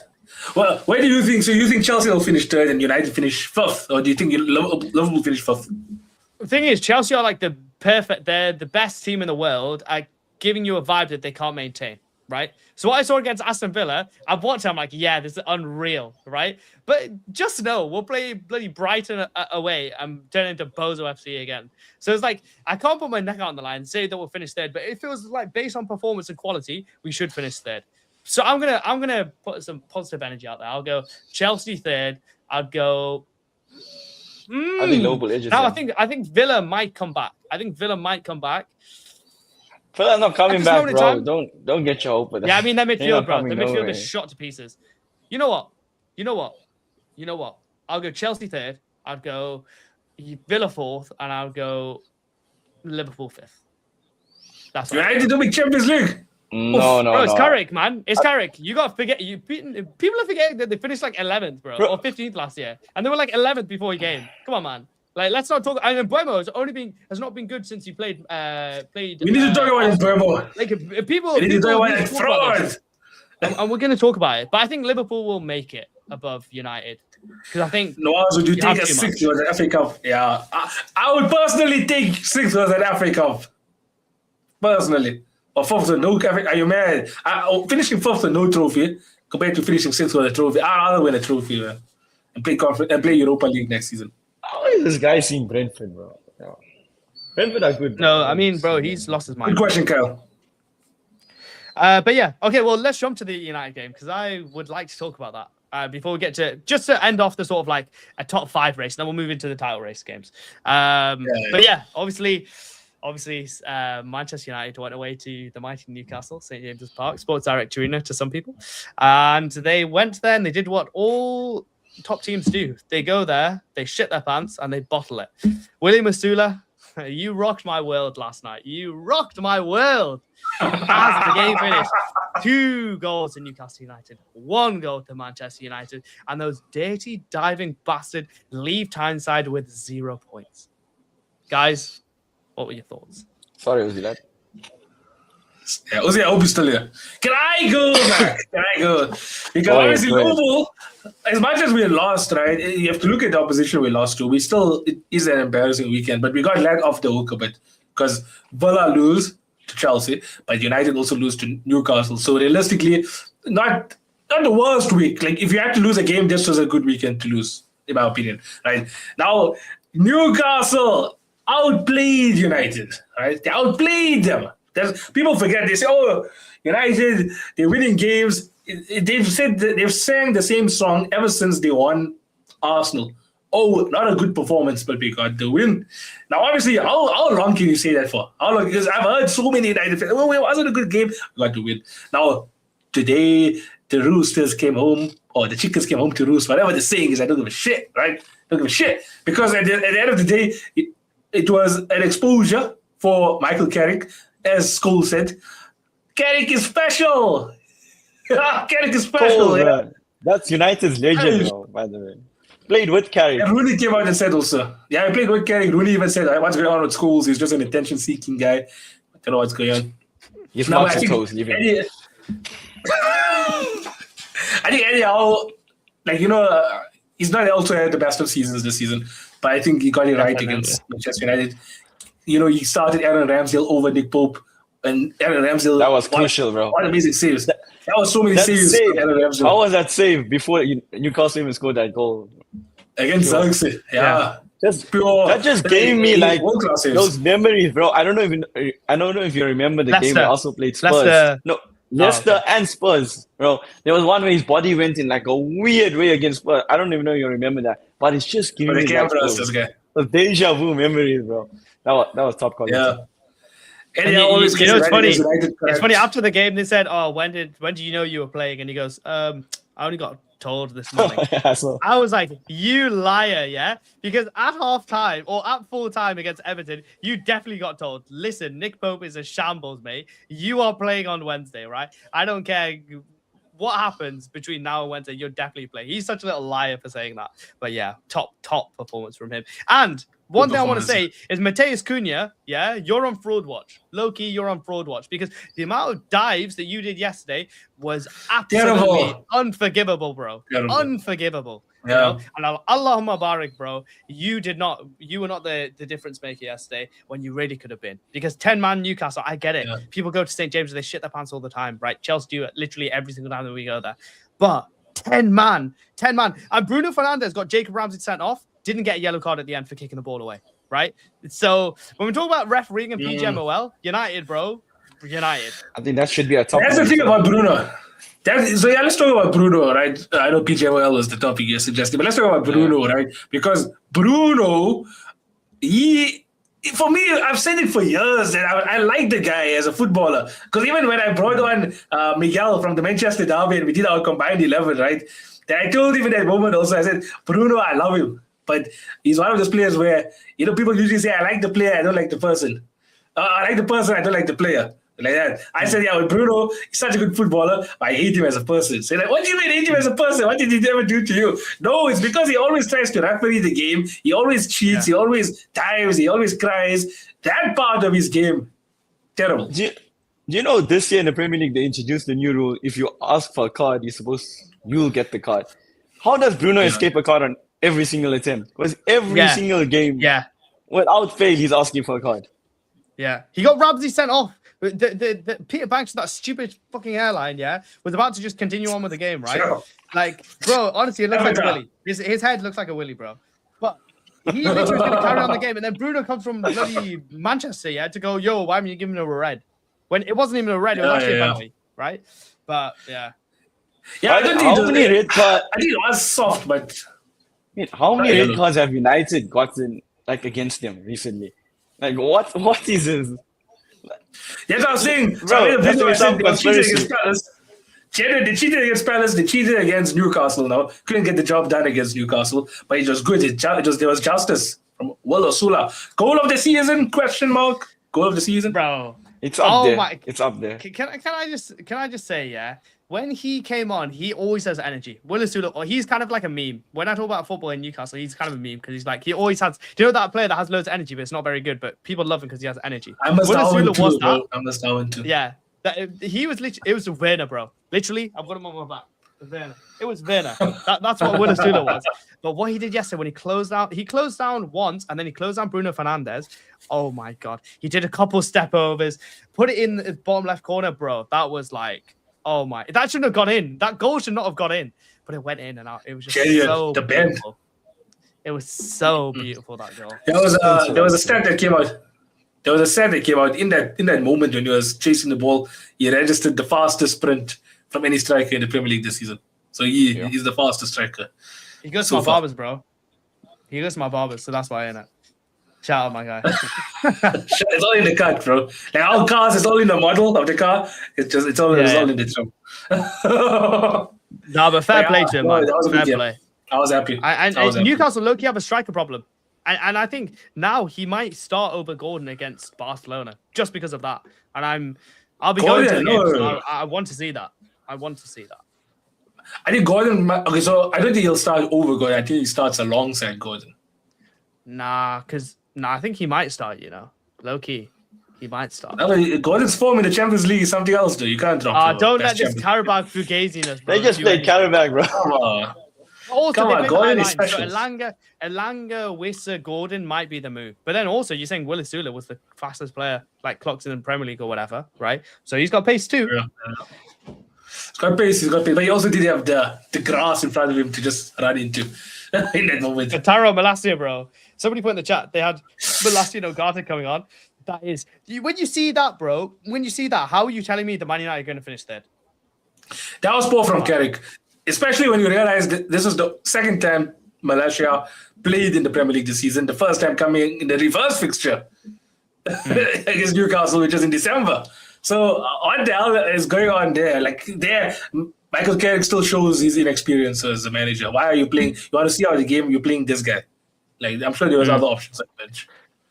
I'm going to smile so much when they don't make Champions League, bro. Actually, I think they probably will, because Villa... the only reason I think they will still make it is because Villa. It's literally just Villa. Villa, if they book their ideas up, United are cooked. Yeah. When they come to Stamford Bridge, they're going to get done. But I think they've got 2 other tough games as well. I don't know who else they've got, but they've got some tough games. In Villa. No, United. Oh. United have to verse us also. So Liverpool have the toughest run, actually. Our last 4 games consist of United away, Villa away, and Chelsea at home. Like, that's in our last 4 games. I think our last game is, Brentford or something at Anfield. So, that's another team that's in the top 6 race. So it's like, our last 4 is all about competition. So realistically, Loki, you need to put your ideas up. Loki, you lot need to start actually playing like a proper team. And if Isak is back, maybe you have all the pieces. Isak might be back. I'm so happy. If he can come back, right? Ignore his beard because maybe Slot will think Cody Gakpo is Isak. That's true. The next game is Villa. United. Liverpool's. Yeah, United. Yeah. I think Holmes is a United fan. Yeah, Holmes is a United fan. So but I hope those Villa has to play all of you and City. Yeah. They're so open though. Yesterday they played so high for some weird reason, and also no McGinn, no Kamara, no Tielemans is like low key. I feel bad for them because they were so good, and then they got screwed over by injuries, man. I know Mac hates them. No, I was watching he just hates. I don't hate them. I hate Emery, bro. Yeah. But they got cooked, man. He loves y'all, though. Or he loved y'all. But I think he hates y'all too, so it's mutual. It was a good evening for him. Oh yeah, and the meme he's created, what a legend, bro. He created the meme which is Unai, why did you lose this game? And he goes, it's Chelsea. So that is going to be in every edit for the next couple of years. For every Chelsea pre-game edit, or if Chelsea win a big game, that's going to be in the edit. Oh, why did you lose, guys? I'll get it. Chelsea. I'll get it. Do that for this Chelsea team also. Give me this Chelsea team order. No, we cooked him. We did cook him hardcore. Unai Emery is the biggest soul loser I've ever seen. I remember even when we beat them at the Emirates. When we beat them at the Emirates, and there was that whole situation about the handshake story. After that, there was whole 3-4 other games where he didn't shake the manager's hand. But all of a sudden, it was Arteta's fault, Yeah. No, listen, in Arsenal, I've almost woken up from... Okay, wait, first of all, can we get to that game then? Segue. But we're going to put everyone to sleep. We're talking about Arsenal, bro. All chat's going to go to sleep. Let's end off with Arsenal. Let's go. Let's talk about it. Arsenal. Okay, fine. Let's go City first. Okay, City. Now I was watching. What a night of football I had. Okay, let me tell you my setup. Big TV, right?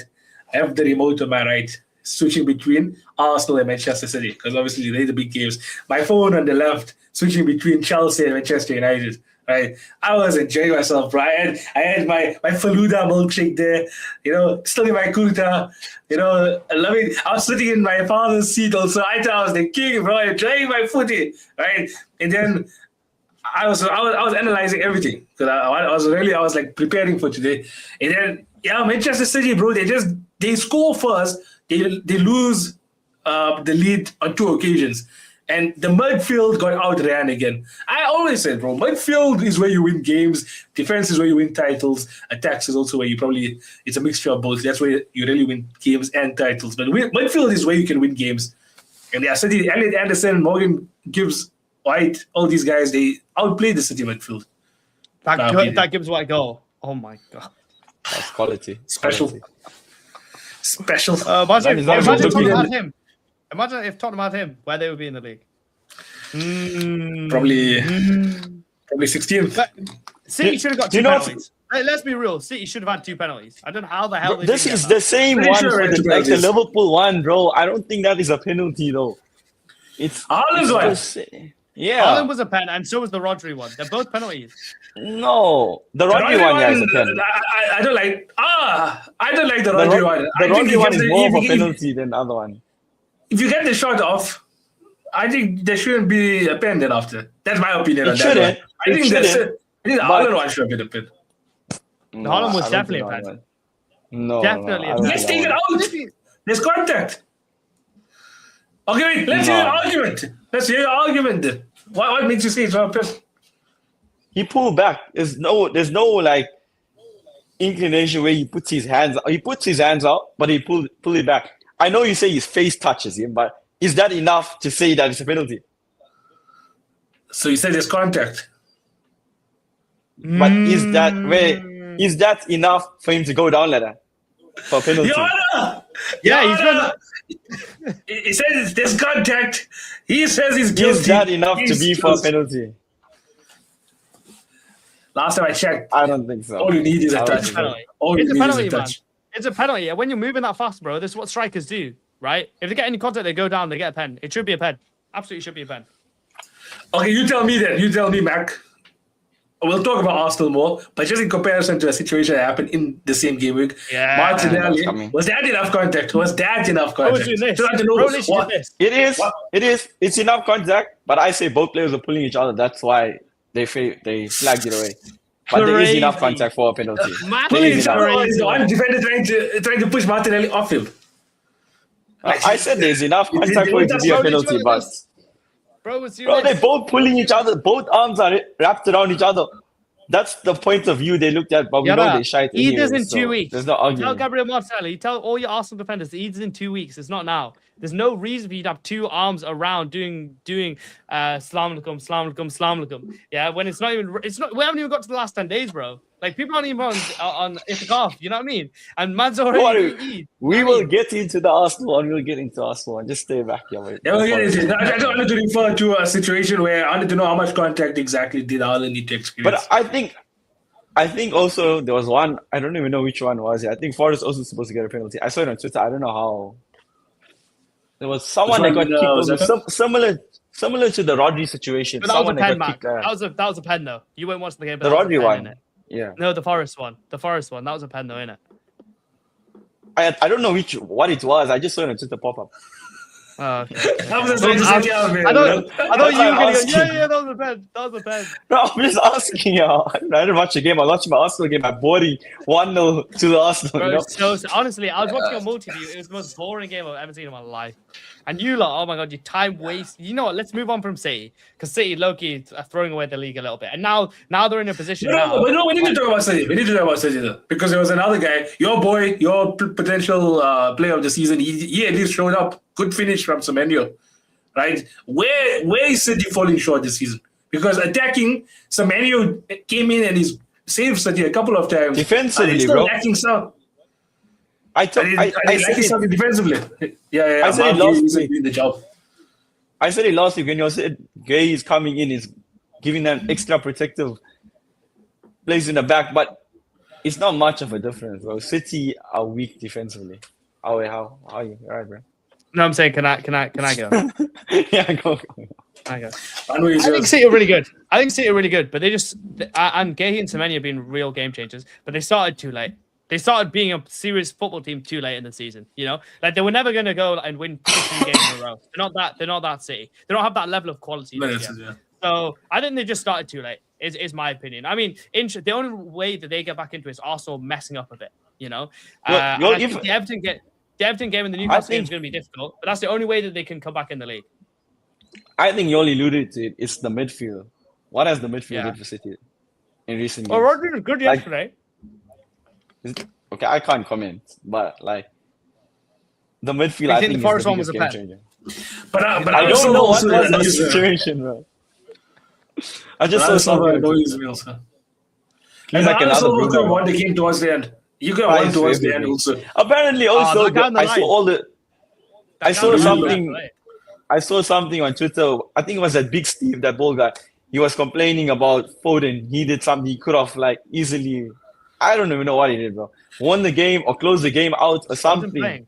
I don't even know if Foden was playing. Apparently, he made one of the biggest mistakes that led to that second goal.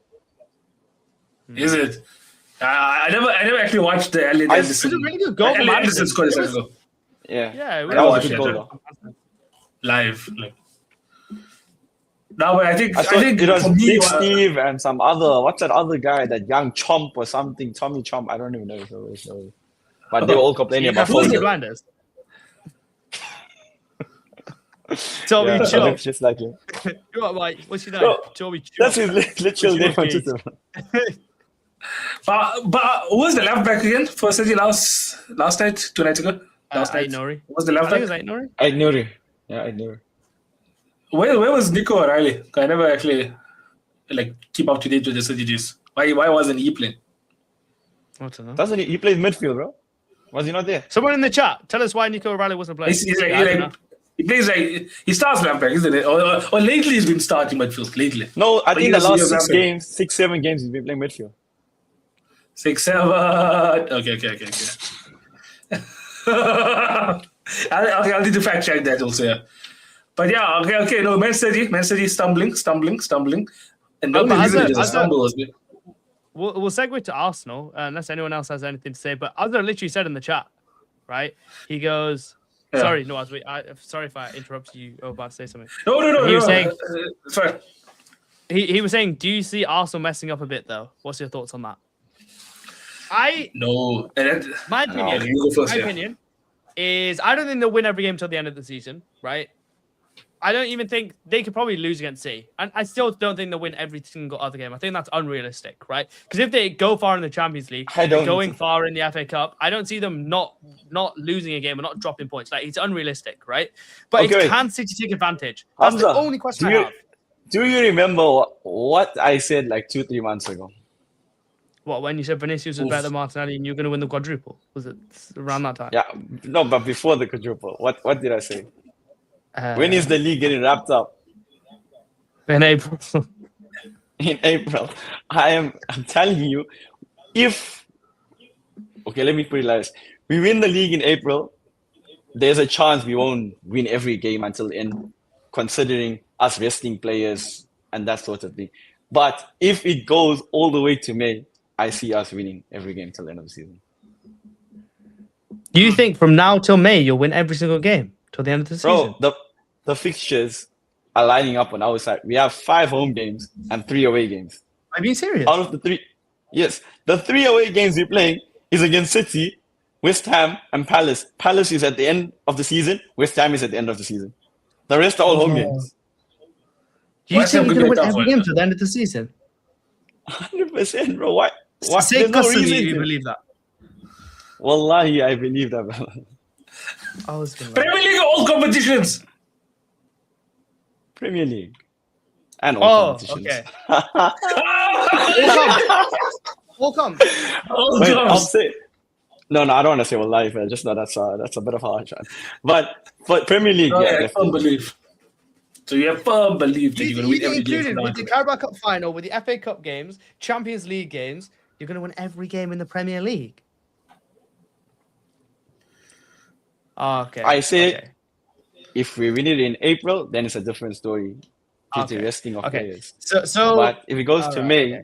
then no. okay, Also, I if see they what win it you in mean. April, obviously the job is done. So that's why they won't win every game Yeah. because they would have lost maybe Yeah. 1 or 2. But And- if they're still a tied race, they'll win every game until the end of the season. Okay. So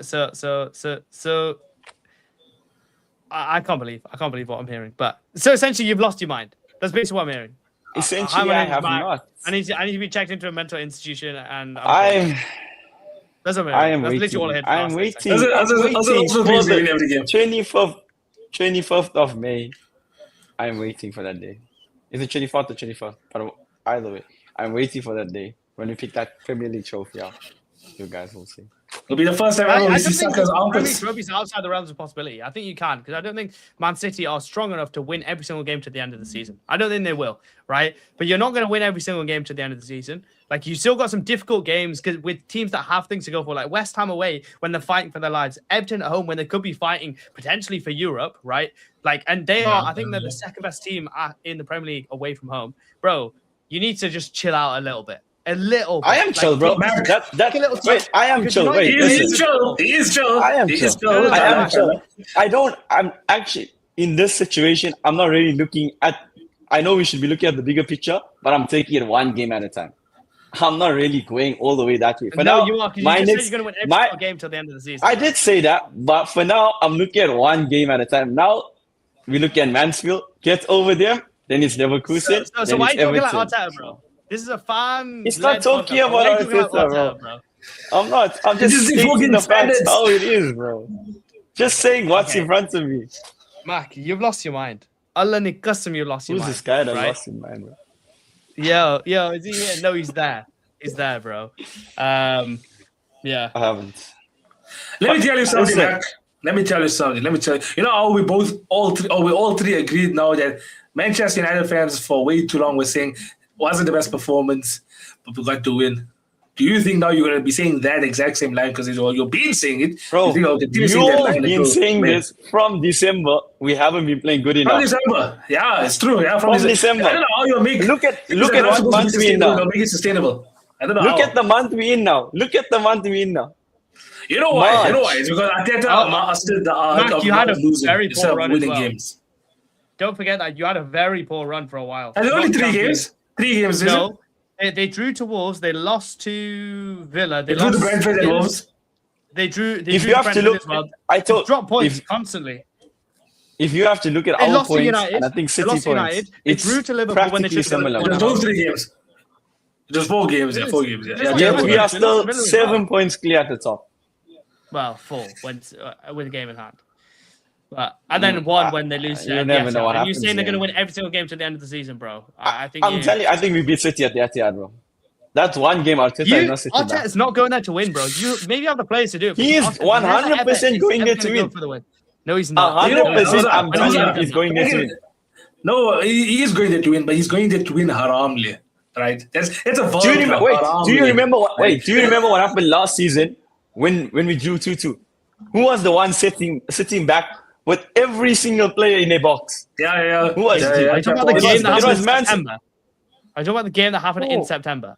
Who cares? Yeah, it was. I know I was at the tournament, bro. I was busy coaching, and my phone was there on the floor on the side watching it at the same time. I'm saying, bro. Pep was defensive that day. Like, that was the day you showed way too much respect. But I don't think this is the same team though. From that time, I think Pep has more confidence in this team to actually. Is that the one where you bowled in the last minute? Is that the game where you bowled in the last minute? City rescued it. No. The one where Arsenal bottled it in the last minute to John Stones. Is that the game? It's not a bottle. No, last year. It's not a bottle. Yeah. Oh, okay. We got a red card. Alan threw the ball on Gabriel's head. That there, Trossard got sent off. After that, we never ever seen a sent off like that ever again. Yeah. So Arsenal fans already believe that a draw is all they'll need to do. And Mark, you say that ain't gonna happen. You're going there for 3 points. Bro, 3 points only. You have to go with that mentality. I don't even think Arteta goes into a game where he wants to draw. It's more of a thing, I think, within the players. Are we watching the same game, bro? Are we actually watching the same game, bro? Wait. No, listen, wait. Let me tell you my perspective. Let me finish my sentence. Wait, let me finish what I want to say. Yeah, cook. Any manager in their right mind is not going to set up for a draw. You're going in for a win. It's on the players. I can 80% guarantee you. We got that first goal, and I don't think Arteta told him to sit back. But it was on the players. They made the conscious decision to hold back. Because as soon as we started listen, I'm still talking. Wait. Second half started, there was a much improved performance from them. We at least started attacking more until again. the 85th minute where we decided to hold back. That's what I'm trying to say. It's more on the players because we haven't won anything, which is rightfully so. Everyone's going to get on our back. We haven't won anything, and that's going to be at the back of every single one of their minds. So rather protect the lead and don't concede, then try to go for another goal, then to concede. If he tried to do that against Wolves, let's see how okay, go for it. I thought like this is my perspective on how Arteta approaches games. I think he definitely tries to win the game through open play, but he doesn't have the minerals to do that. You don't have good midfielders and attackers to actually get a title-winning team like that. Where you do try and get over the line is defensively you're solid. So I've said this also for, I think, since the beginning of the season. Arsenal go 1-0 up, they tend to win the game. They're 90% there already because you're so good defensively.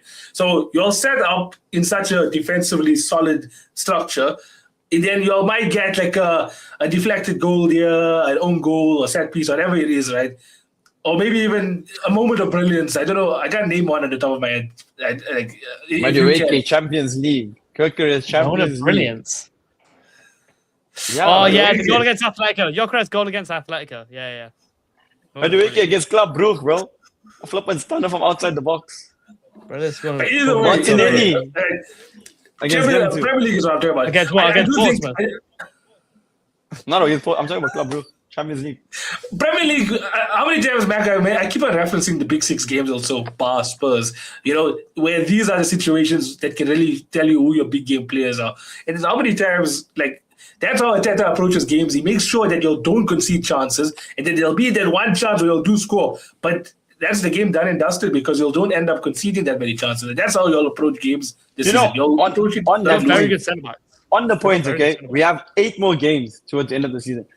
Would you rather see us play beautiful football and win, or just win no matter how you get it? Just win the game, bro. Football and win. Beautiful football and win. Bro, we've been playing great. You all shouldn't care. We've been playing beautiful football for years, literally for years. And what has that got us? Well, what has that got us? Before the last 3 years. Before Emery, bro. Before Emery. And that 22-23 season was one of the most free-flowing players football. now. You've got good players now. You've actually got good players. The only reason you lost in 22-23 is because Saliba got injured. Like, let's be real. That's the only reason why you bought. Okay. Yeah, let's get back to this game, though, okay? This game, that first half was unsustainable, bro. The way they played, I didn't enjoy that. I definitely didn't enjoy that. Eze, our attacking midfielder, Hamza's favorite guy this is. But I don't know what was this guy thinking. Every time he got the ball, there's literally so much space behind him. He decides to go back and play with Declan Rice. Oh, we don't need this. We need another goal to go on and push. He's our attacking midfielder. Why doesn't he just go into that space and try to create chances? Then Gyökeres can get a chance and go and score. But if no one performs and gives him on a plate or even provides that type of assist, how is the guy going to get goals? I do think Gyökeres could have had a lot more goals if he got more service, especially at the beginning of the season. Eze is one of the players I'm so disappointed with this season. Like, he has such heights that he can reach. He's 27. He's in his prime, literally, coming from Palace off an FA Cup victory.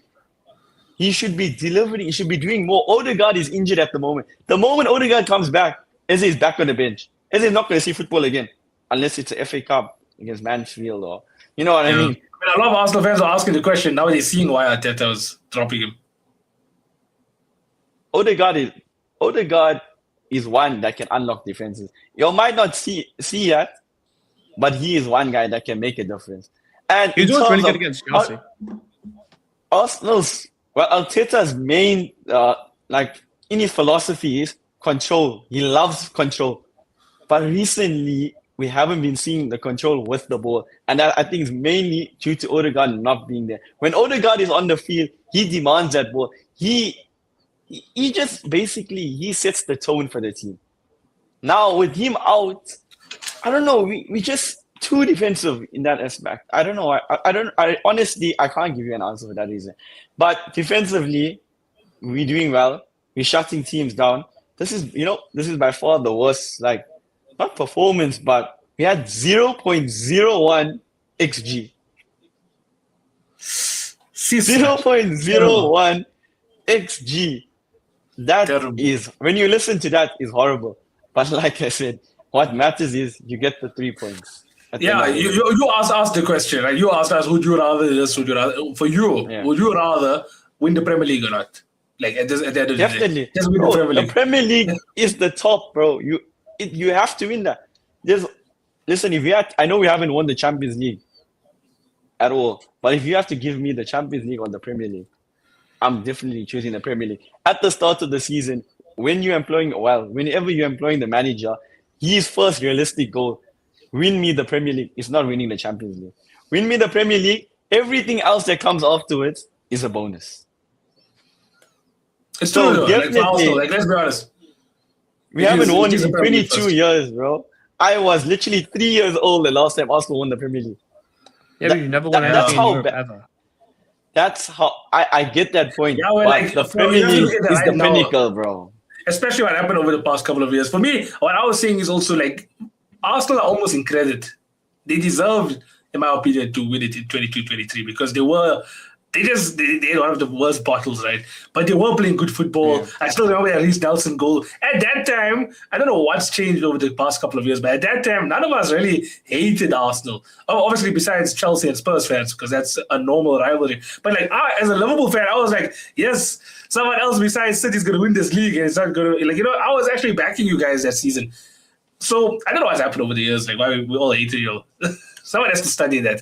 But I do think y'all are in because credit. the Y'all deserve a fans. trophy. It's because they're fans. Do you know even in that 22-23 season, I think we drew 0-0 with Newcastle at home or something like that. In that game, the game was in play for 52 minutes. And no one remember cared what happened. But now Arsenal did it Yeah, against yeah. Brighton and we won the game. All of a sudden, everyone wants to shit on But us. bro. this is where you become unstuck, Matt. Because I genuinely believe you're the nicest Arsenal fan I've ever met in my life. Honestly, bro. So I'm telling you that. Like you make me when I hear your Arsenal stories, it makes me feel like you know what? If Arsenal win, I don't mind because Mike will be smiling, you know. But this is where you come unstuck. Yeah, right? Jeff. Because you're talking about like how the ball was in play for this amount of time. You lot, right? People say like, oh, other teams do it, right? But when you're top of the league, people would obviously just copy you. If you're the best at anything, people are just going to copy you what the best people are doing, right? There's Yeah. one thing popularizing it, but you're normalizing the way that you're playing, right? And as a product, who wants a product of like when Man City won the league? Obviously, people cared less because not many Man City fans, whatever. When Liverpool won the league, United fans cared a lot, but not many other people cared that much because Do you know what that such a good shows? football team, right? There was such a good football team, right? But Arsenal is like, who wants the best league in the world is won by this way of playing football? It's like, it doesn't make, like, the way you play in Champions League, I'm happy with you winning the Champions League like that because you play properly. And I get you play like this in the Premier League because the Premier League is a bit different. I get that, right? But best league in the world, for them to win like this is unnecessary when you got players that you have. You don't need to play like this. You've actually got good players. You don't need to play like this, you know? But like the fact that you consistently play like this against worse teams, it's just like I don't understand why players would want to even play like that because you think you're so great at something, but you have to dumb yourself down just to get a result. It's like we don't need to do that to get a result. But yeah, that's my thing on Arsenal, man. It was frustrating because this is literally the first game. Every game we come up against a low block and we stuck. We don't know what's happening. And our set piece goals obviously helps us. But this game, Brighton came to us. They gave us the game. Literally, Brighton had like, I think 65% possession and Arsenal had 35. We ever seen that in such a long time. They literally came up and we shut up shop. So I was quite disappointed in that aspect, but it makes sense. You got the 1-0 lead, just shut it off. Rather get the clean sheet, get the win, and cement it at the top. I do think though. I remember Nawaz, you asked me a question. Arsenal going to create a dynasty after this if we win this No. league. I do think. Listen, I do think Arteta changes his plans next season if we win this league. I'm telling you. We are winning the league for the next 3 to 4 years. You can't do a dynasty like this. There's no way Arteta plays this type of football going on in the seasons to come. It's purely done just to get over the line now. Just to get over the line, yeah. You have to get over the line somehow or the other. Oh my god. Wasn't warm, Mary. Let me tell you something back. Right? I told you must go watch the video I made, my latest video. You'll be very happy with it. I feel like I've almost escaped a matrix. You were saying also, why does everyone hate Arsenal? Why is there a narrative, right? I think it's a trend right now in football. I don't think there's genuine hatred. Like it's a trend. If I'm a kid, on the I'm chain. scrolling on TikTok. Yeah, like, oh, why is everyone hating Arsenal? I don't care. Everyone's hating Arsenal. I'll just observe. What are you doing, observe?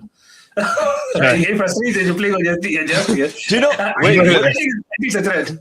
Do you know what the kid thing? Okay, everyone stays Arsenal bottled it. Now every kid nowadays that is growing up, they're gonna know Arsenal for bottle job, bro. Anyone who just collapses is a bottle job. Bottle job. That is flipping nonsense, right? The mentality we're creating with kids nowadays is shocking, and it's coming even from elders, like people that are influencing the game. Like but they are top content bottle creators. But We yeah, are not they'll bottle give them job. that ammunition. Yes, you are. Up until this point, you are bottle job. Yeah, bro. it doesn't feel like- 24, 25. No, but what I'm saying is we need last to. year's Let's not Champions forget League. about the Carabao Cup semi-finals last year, bro. Let's not forget about them, right? Because we were talking about bottle Last job. year's Champions League after they knocked out Madrid. Against Villarreal, It's when they were in the winners. the semi-finals bottled it there. Like there's been bottling from Arteta. So I disagree with that point, Mac. You have been bottle jobs. Just accept it, and maybe you change it this year.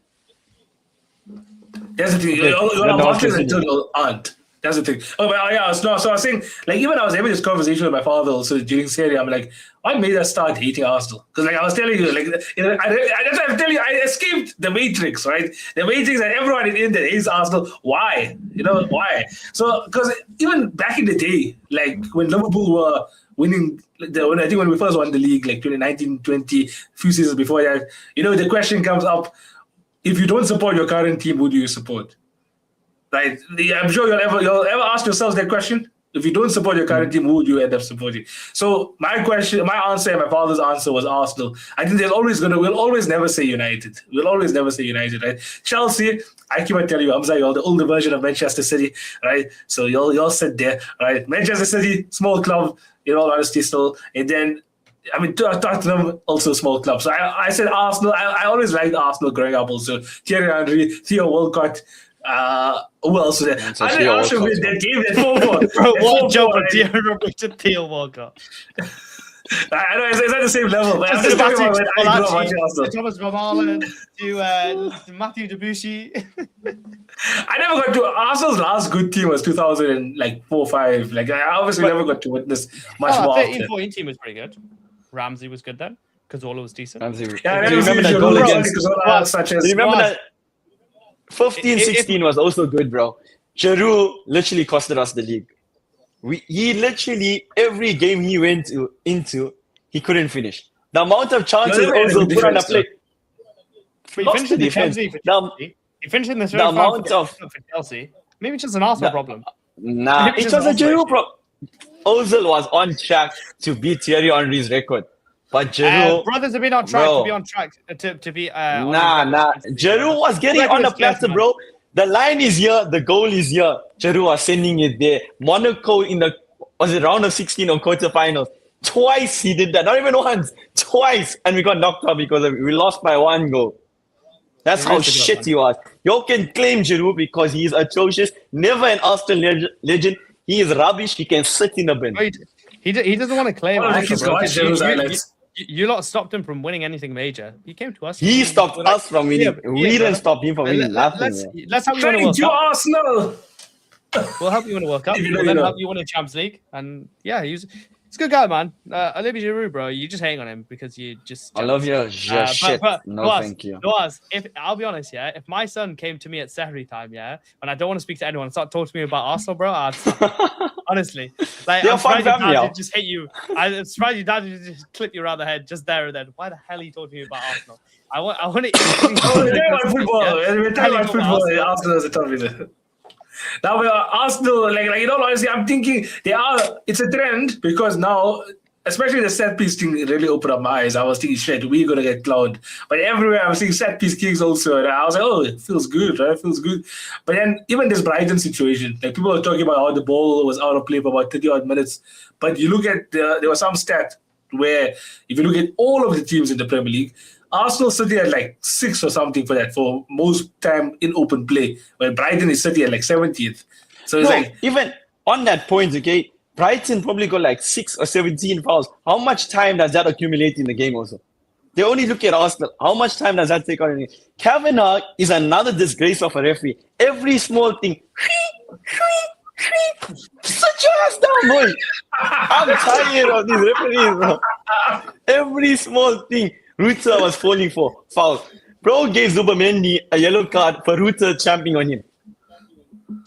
I mean, what about the penalty? You got away with the penalty. So, like, I would just, like... We also, on that day, okay, we also deserved the penalty where we didn't get, where Kai Havertz got kicked at the back of his heel. Every time, that's the same story.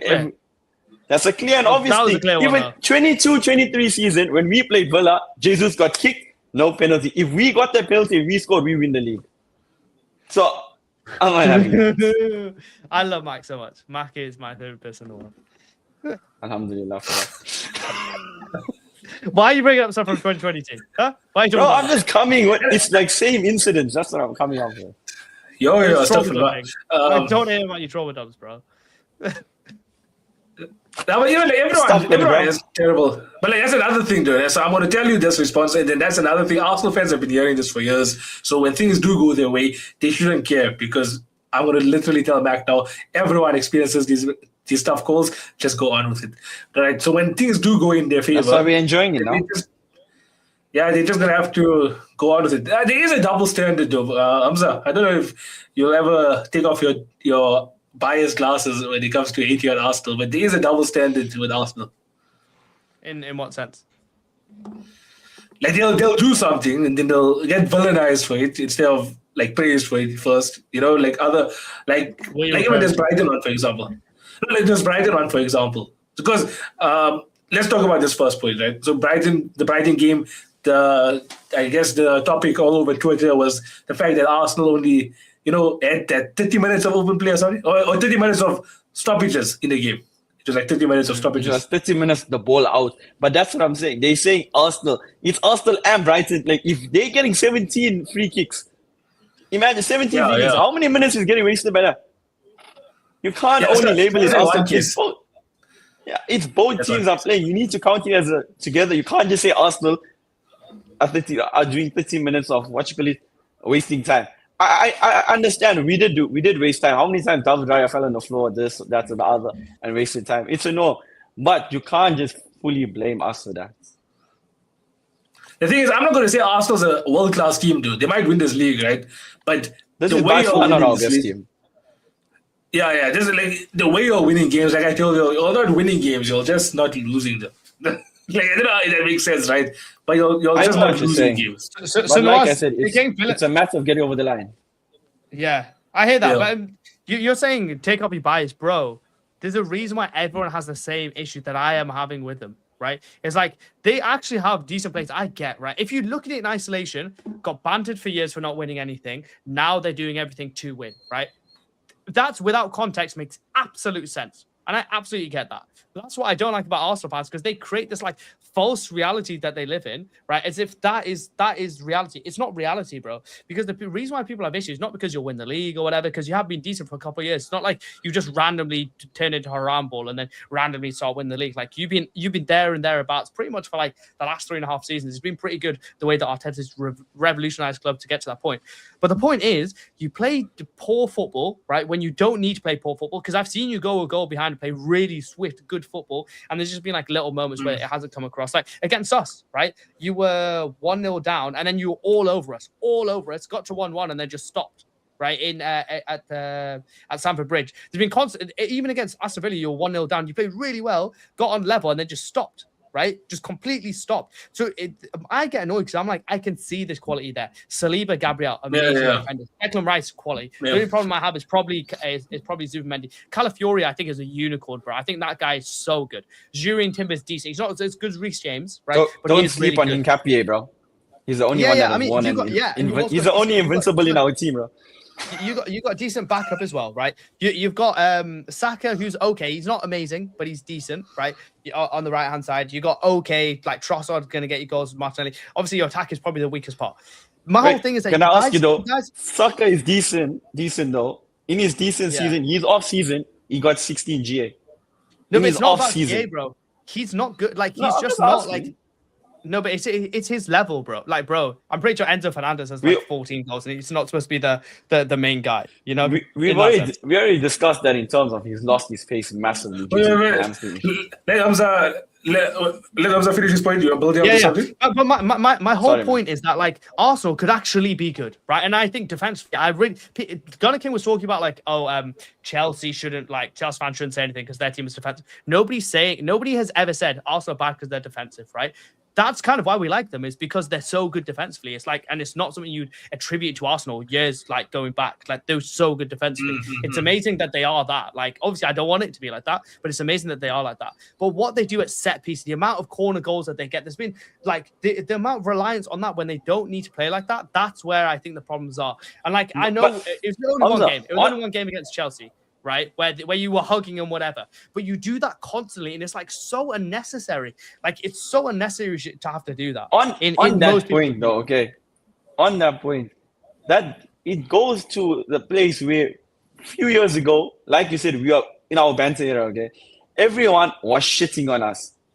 Now that we're actually going away from that, and they're seeing us thrive, now they're gonna shit on us even more because they feel you're so. Not thriving though. They're literally feeling so insecure.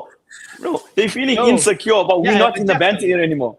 Definitely. I agree with that. But Mac, you've got to a point where if you played well and lost, obviously people would make jokes. I get that point. But it's like you played really well, you lost. That's like you didn't win the league or whatever. That's fine. But this now, you have so much pressure to get results because you only play like this, and it's only okay if you get results. If you don't win trophies now, like your whole like I don't know where you go from there. But the reason though, no idea where you go from here. The reason though why we get so many set pieces is we put ourselves in that position to actually attack and get that. If we weren't doing that, like the Brighton game, for instance, we didn't have one. I think we had 3 corners in that whole game. 3. If we don't do that, if we're not giving that attacking impetus, there's no way we're getting those set pieces. Do you know what I'm saying? So it's not boring Arsenal all the time. But this Brighton game in particular was boring. That I can admit. Was boring. So just on both of y'all's talking points there. Okay, so Hamza and Mac also. For years, I agree with Mac where, Arsenal were playing like, obviously it was nowhere near the level of like City and Liverpool over the past couple of years, but they were playing good football, right? It wasn't like what they are now. Then I still remember commentators and them saying, like, I think there was a game against Chelsea where the commentator said, I said, Arsenal played the football, Chelsea had to win, same result, something like that, right? Where you put to go on top bins. That was a crazy commentary line. When Trump was literally done some mad finish, it's like, it's what do you call it? A Russian grab or whatever, or snatch and grab game. It's like, what the hell was he talking about? But sorry, continue, Noaz. I just need to people out there. Sure. No worries. But then, Hamza, you said like, I think it does depend on if they get the job done, because to do this, you are sacrificing, a lot of things. You're sacrificing your good players like Saka and them, as much as they had the opportunities to really show their class, but like you're not really building the team in such a way where you are focusing on attack, you're more focusing on defense, right? It's only going to pay off if you'll get the job done, because lots of Arsenal fans, Mac, you included, will say this hasn't been our best season under Arteta in terms of visually attractive performance, but results, it's been the best season. I don't think y'all been like what Arteta in general. Only lost 3 games, bro. 3 games this season. You only lost 3 games. You look at the Big Six record that this guy did. You look at it before he came in, and you look at it now. He's literally turned Arsenal into a team that you don't want to lose. And he's changed. And like you look at this, like you see, the thing is that I can relate to Arsenal a bit because of how poor Liverpool were, and then how Klopp changed, because Klopp changed the fan base and Klopp changed the mentality of this club.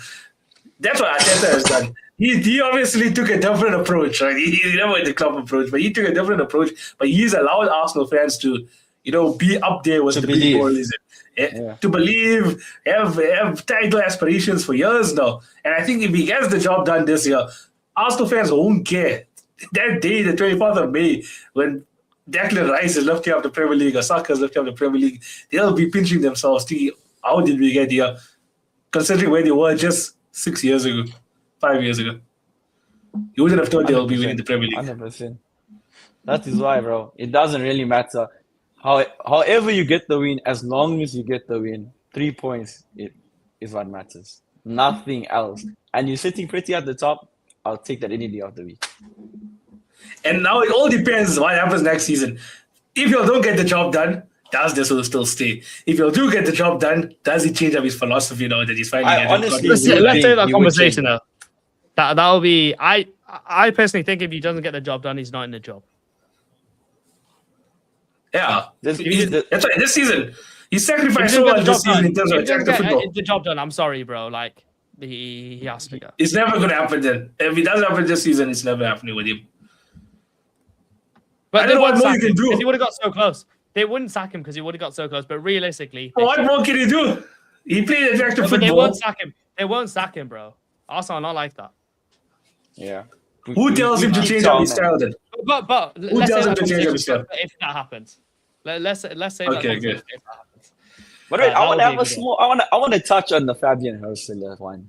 Okay, he came and said we didn't turn up to play football. Oh, these guys were taking a free kick and kicking each other with the ball. Imagine who takes a free kick, kicks the ball on his own player, and then calls, "Oh, referee, the Arsenal player is standing in front." Meantime, it hits his own player. Bro, that is retardedness. Every 5 seconds, this guy. Every 5 seconds, this guy. Was in the referee's ear. Bro, that's like flipping Bruno 2.0 crying for every single thing. Yeah, but it took so long to take every set piece, man. It was so jarring. I had to switch it off. It was so annoying. During in my opinion, Brighton could have scored. How can Ursula complain? Just score, bro. Like, in my opinion, you have to stop us from winning the game. Rutte was terrible that game also. I was a big fan of him after he did his Premier League interview earlier this season. I'm thinking, I'll invest in this guy. I like him. He has a good personality. Terrible footballer. How can you play the way you just go watch a Bruno, a Jorginho Rutte compilation from the Arsenal game? Terrible, bro. Terrible. And you know I think it was. I don't like Owen. Okay, you know what he says because he always states the obvious. But Michael Owen. But he literally said after that. So he heard the comments and they pointed. I think it was who was the ladies. One of them pointed it out to him. The comment he said that Arsenal didn't come and play football. He turned around and said, well, he's not going to be in a title run at any time, so it doesn't matter. You won't know. You won't understand. We've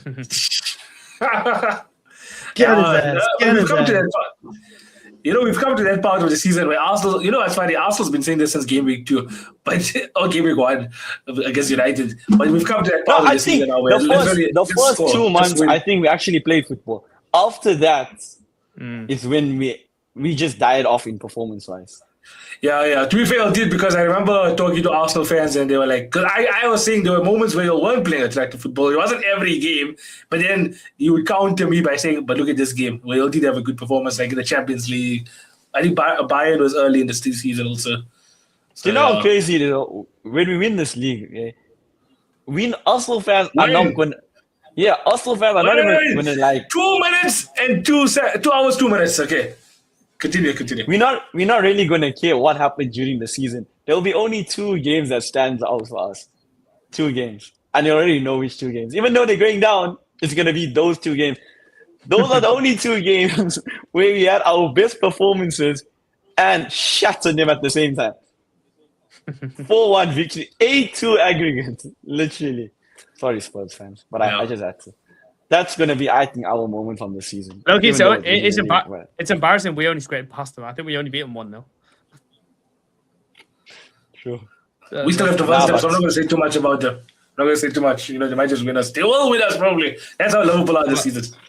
They'll probably win us next game. Before we end it, let's go through the predictions from last week. One more thing I need to say about Spurs. We beat them twice this season, 8-2 in aggregate, and they took 5 points off City. 5, bro. 5. Imagine. The Spurs literally 5 points, and our lead is 7 at the moment. They literally won us the Premier League, bro. Incredible. So this is how the season is looking like. Match week 29. Those on TikTok, we are showing a visual on YouTube. So Mac was this game week's champion, getting 5 points, getting the Chelsea, Arsenal, and Spurs results all correct. Uzi came in second after only getting one result correct. I think it was an exact result for Spurs. Hamza, I don't even know to read this to spell our names correctly. Is that how you spell your name? That's not how you spell my name. Hamza, right? He got the Chelsea and United results correct. Tristan, I'm Chelsea and Arsenal. Nikhil only got one result correct, and me a whopping 0. What the fluff? Was I even here? Maybe I forgot to do my picks. Well done, Nawaz. Actually, we will do it. We'll do it. Pay for effort. What the hell is he doing? Look at this league table, bro. How did I lose 7 points? Yeah. How did I lost? Yeah, you were sitting on losing. I think you got the names mixed up here probably. This is probably even Mac was on 52 points. I'm supposed to have like 60. I think. Oh, I know what's going on here. Then we'll need to order this. I know mine was 68 last week, so I know mine is correct. Yeah. No, I Mac, think I was supposed to be ahead of me. I think you moved 1 point ahead of me, or 2 points ahead of me. Are you serious? Okay. Yeah. So Max is tight. Max is correct. It's tight in that little top 4 battle. But can any of us push to get Arsenal? Nawaz is basically Arsenal now, right? So can City Arsenal and Chelsea chase the real Arsenal? Let's find out. And Tristan is doing a very good impression of Spurs. look at his Man City fan in the comment section. Man told me yesterday I messaged him after the game. After the game, I messaged him. He says he doesn't watch football anymore. Today, I told him, he says, "Oh, we're winning the league. Look at the switch up." Fake fans. Oh, he's a legend, bro. but let's do that then. We forgot about that thing. Let's do the Pedro and Ekatike debate, right? So are we going to do our predictions before we get there, and then just end it off? Yeah, we can do. Yeah, let's do that. I know it's in 10 days' time, but you can do some. Yeah. I know it's in a little bit. It's actually a good question. Do you all want to do it? Because there'll be an FA Cup fixture in between that. So some players might get injured, suspended. Screw it, let's do it. That's where the chips come into play, bro. Yeah. That's where the chips come into play. I mean, our things aren't locked either way. Even if we do our things now, it's not locked. We can still change it. No, it is locked. It is. We can make changes on wild cards and whatever. We can make changes on wild cards. So this is lucky. Let's do this. Let's do this one. I mean, everyone needs to do their picks, and even on the WhatsApp group, they need to send it in before FA Cup starts. This week, yeah. You could do chips until whenever it changes. If there's something major with like an injury or something, if there's like major injuries, right, you're allowed to change. Like if Cole Palmer gets an injury and you said Chelsea's going to win 4-0, you can then say, okay, I can change that one. Let's do that. Then it's at least a bit fun. Yeah, that's what I'm saying. Yeah. No, but then Mac was excited about the wild card. I think we go all in then. I think we go all in. So you'll be locking it in from now then, Abdullah. Yeah, I say we lock it in now. Everyone has to give their answers by tomorrow. Well, okay, so Chris is not going to respond until next Saturday. So how's that going to work? It doesn't even matter, bro. He's going to relegate it on this table too. Arsenal's versus Everton. Oof, the Mikel Arteta derby. I don't know why I always see like Arsenal dropping points to Everton, especially in the title race, especially in the run-in. So for some reason, I'm going to go for a draw. No, normally away we drop, bro. But bring it home. Yeah, normally away, yeah. But you had that fixture already. I don't think I'll drop this season, is it? Yeah, we won 1-0. The one I guess correctly. Everything they'll say they are having such a good away record though. So I want to, and I feel like they'll score a set piece goal against you. I don't know why. I feel like Everton have the physicality they can match you. That's for sure. I think Jordan Pickford is having a good end to the season after that save against Tonali. He probably is still hyped till today. So I think it'll be a 1-1. I don't think clean sheets, but I think 1-1. 1-1 Arsenal draw. I'm going to go for, you know what I'm going to do for the rest of the season, right? Pretty much for the rest of the season. I'm just going to go for Arsenal wins, right? So then if they win, I get a point. And if they lose or draw, I get happiness in real life, right? So I'm going to go for 2-1 Arsenal. In reality, low-key, I think Everton will win 2-0. But I'm going to go 2-1 Arsenal. And then Right. I think a win, but what's the result? Another clean sheet, 2-0 Arsenal. You know, again, this is another game where it's Tarawih time, bro. Yeah,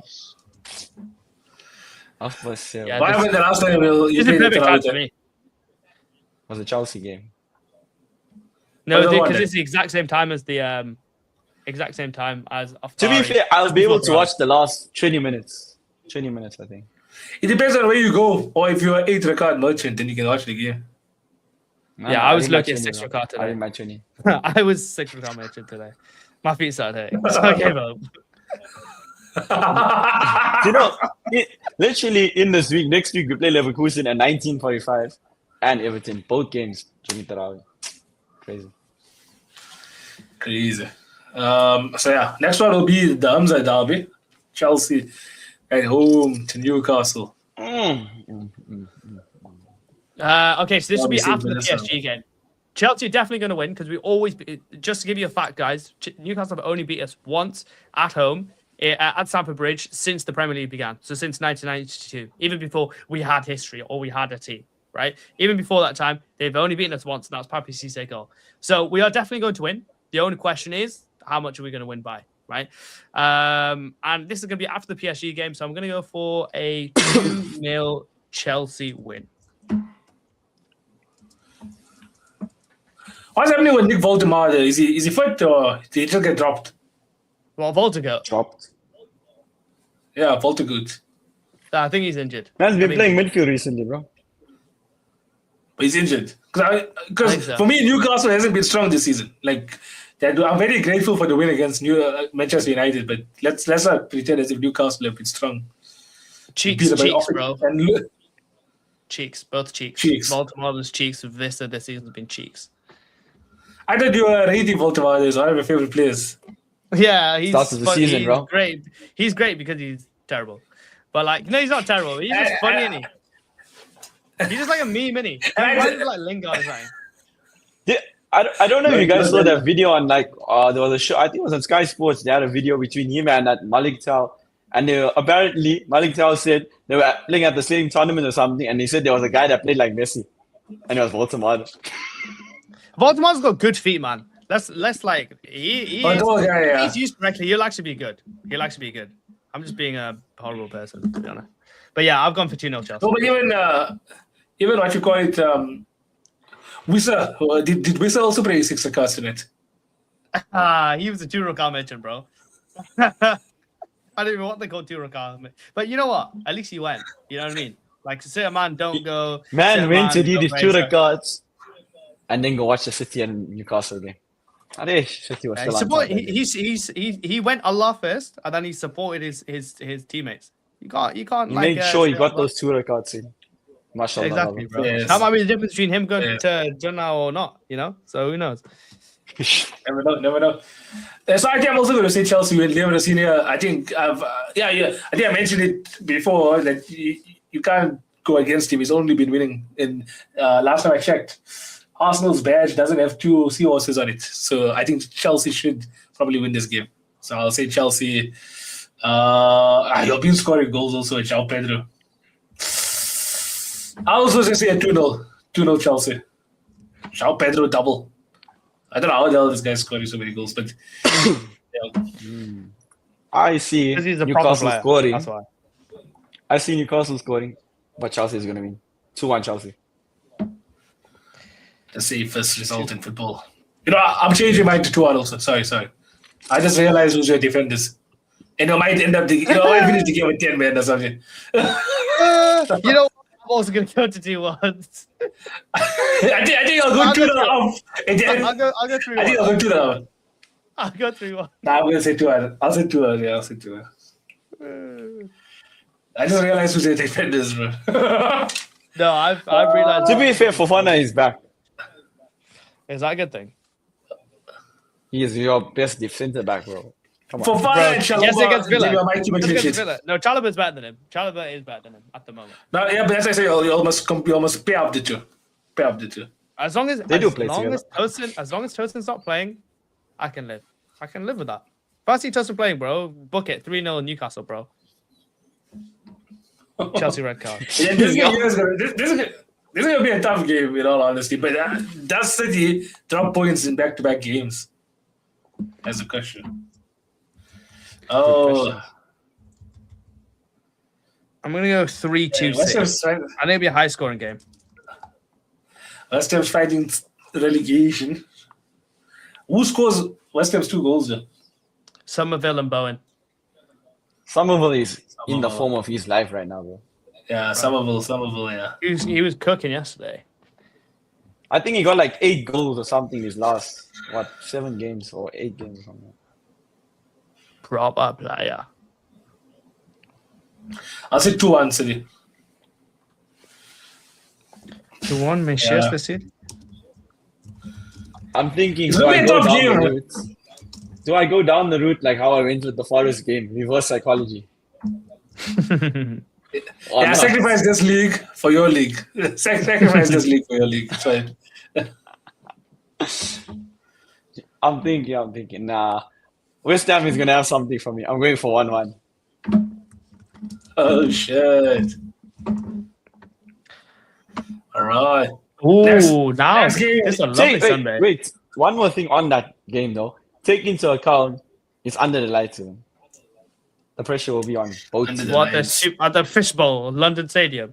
Under the lights doesn't Bro, mean anything at that stadium. Bro, any game under the lights in England means something. With the rain. No, not and that everything. stadium with the stupid running track. around Don't it. No. worry, bro. They want to get Spurs relegated. Another London team counts on them to get a point. Imagine they get a point, Spurs lose. Happy days. West Ham. Okay. This is gonna be a tricky one. This one here. I think United probably drop points again. Like, where Michael Carrick just needed that one humbler. Takes defeat again. I think it's happened now. I think United might go back to their old ways. Does Bruno Fernandes save them? Yeah, because they really don't have like 11 good players. Like what the fans are trying to make it out to believe. Like, they don't have 11 good players on that pitch. Lamens is good. I think Bruno is obviously world class. I think Sesko, when he's on it, is good also. That's like a solid spine. Sakas. Stascars. Oh, this is Sakas. That's good. Yeah. I never said that to you, bro. But I do think the players around him, like Mbermo hasn't been on it. Cunha has been more of a Olympic gold medal diver than a footballer. And whining like Bruno also at the same time. Yeah, Lenny Yoro did have the best of games also against Newcastle. And then left back and right back is terrible. Dalo, I don't know how he made it as a professional career. So I'm going to say I'm stuck between a draw or a loss. Does Villa get their like top 6 back on track or top 5 back on track after this game? Villa have also been terrible. Okay. I'm going to say, just because I feel like this result will favor Liverpool, I think United should win. They should win because I think Villa getting out of the top 6 as quick as possible will help us. So I'm going to say United 2-1. I think get Villa out of there. Like, I'd rather have United finish third and us fourth, but us still getting Champions League. It's fine. Villa can just get out of there as soon as possible. Yeah, the thing is, I went for 2-2 United draw, but I just thought Villa will be playing in the week in the Europa League. And I think their midfield depth is not very good, and they're still playing Mings. So, and to be fair, the LDF, you know what? I'm going to stay with that. I'm going to go 2-2 Villa draw. But Villa at Old Trafford are not very good. They've lost like the last 3 seasons. So I should really get a win. I think the banker is a United win, but I'll go for a 2-2 draw. 2-2 will be ideal because both teams obviously drop points. So hoping Liverpool do win their game, then it will be ideal. Get in there and make it all about you. Sorry if I talk about my team and aspirations. I just. Yeah, it'll be good. It'll be good for us as well. But it doesn't matter because we're going to win all our games, so it doesn't matter. We're going to be third anyway, so like it doesn't matter about everybody else. I'm going with Nawaz 2-1. 2-1 United. Okay. Now this game here, right? On paper, we should be winning this game 4-0. On paper, right? I do think we'll win it. Because whenever we had a terrible season, we won Spurs at Anfield. Whenever we had a good season, we win Spurs at Anfield. So I think we'll win this game 3-1. 3-1 Liverpool. 3-1 Liverpool.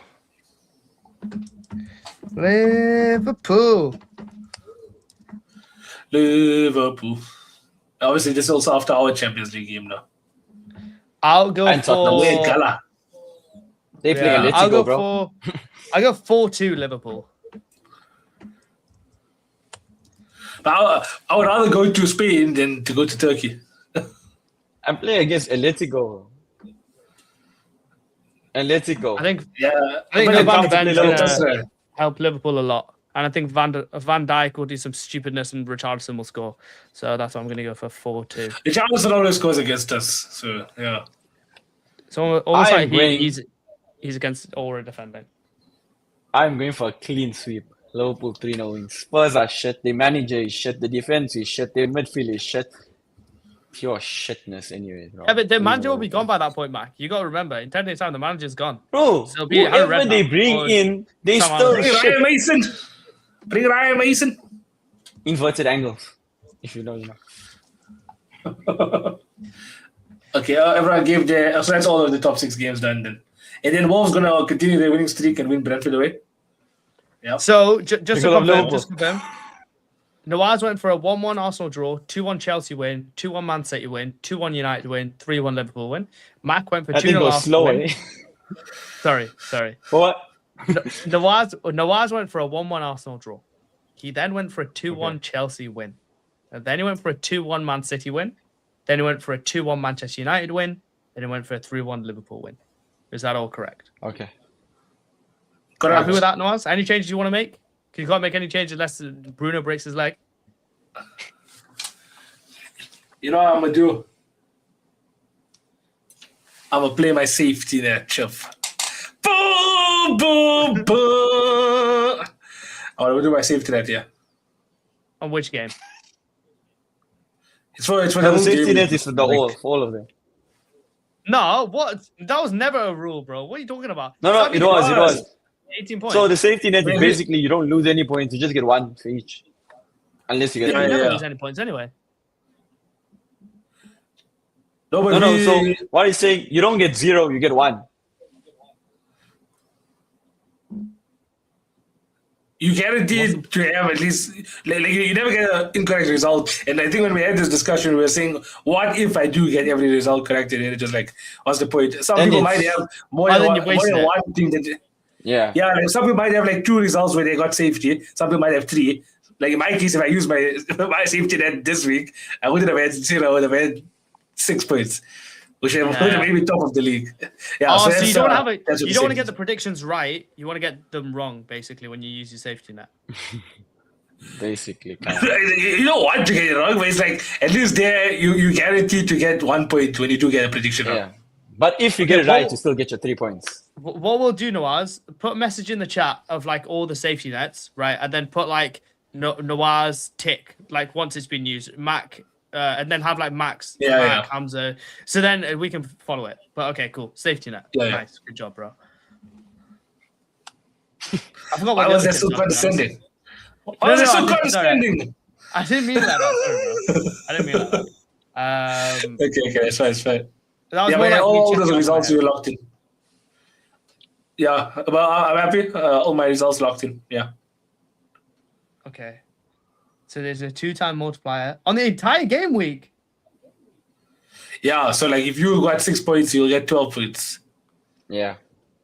Oh shit. Okay, fast. Okay, cool. That's cool. And then Mac, you went for a 2-0 Arsenal win. You went for a 2-1 Chelsea win. You went for a draw in the City game. You went for a win in the United game, 2-1. And you went for a 3-0 Liverpool win. Yeah. And the City game was 1-1, 1-1, yeah. And then myself, I went for 2-1 Arsenal win, 3-1 Chelsea win, 3-2 City win, 2-2 United draw, and 4-2 Liverpool win. So none of the big 6 lose apart from Spurs. What's new? Keep on losing. And none Well, of you I boys mean- are using any of your chips. I'll No think way, about bro. it. I wanna have a look at the chips before I confirm it. It's as if we never have a whole 30 to 45-minute conversation the other day. But it's fine. It's fine. No. As in, like, I want to wait till the start of next week, like close to the time, to be like, am I happy with the predictions? If I'm not, then I will. We eat have the chip. 4 chips, is it? Yeah. We have 4 types of chips, but the wild card chip. Yeah. These 4 three types chips. of chips. 9 more matches. Okay. Yeah. Cool. And wild card one is gonna be like you have to pick and choose with that one. You have to pick and choose. But yeah, we'll see where that comes out. Okay, cool. No, I think that's this has probably been on record our longest stream. Tawheed is gonna kill us. Hopefully he can get the clips done. You better get the clips done. Watch your Tawheed, 1.5 who cares, speed, yeah? bro. Watch your 1.5 speed. But Yeah. should we do the Pedro Okay, cool. and Ekitike debate before we end it? Because Shice is still in the live. Wait, I feel like I need to prepare. Bro. So do I. Okay, So- let's, so do I. I think you'd rather do it for that game. Not now. But let's have a It's a quick whole was the other segment on game? its own. Well, okay. Just because you waited so long, what was his name again? Shaist. Shice. Just because, we'll give you a teaser then. I feel like we probably need to have a bit more research in the bank. But Mac, you're gonna play mediator then. You're gonna be the deciding vote.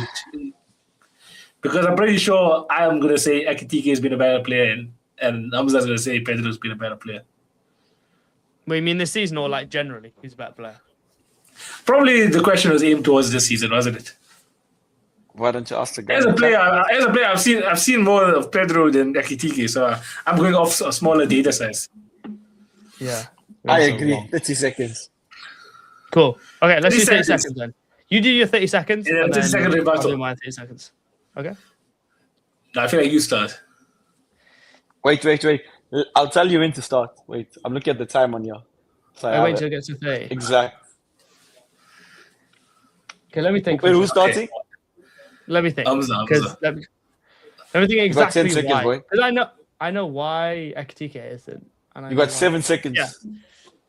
Okay. 5, 4, 3, 2, 1.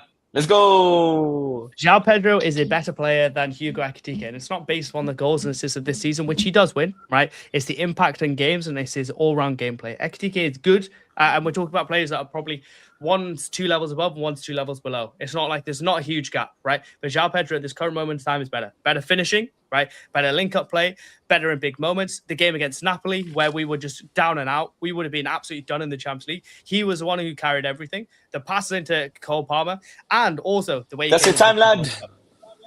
Fuck, Oh, no, okay. that's so short. Oh, Good that stuff, was good stuff. good. That was good. That was good. That was good for 30 seconds. Shit! And Yeah. I stutter. Okay. Wait. You tell me where I can go. Hey, you tell me. Oh, it's the other right. Okay, I see it. Yeah, When it hits right. 27. 100%. Okay. You're thinking. You're not stinking.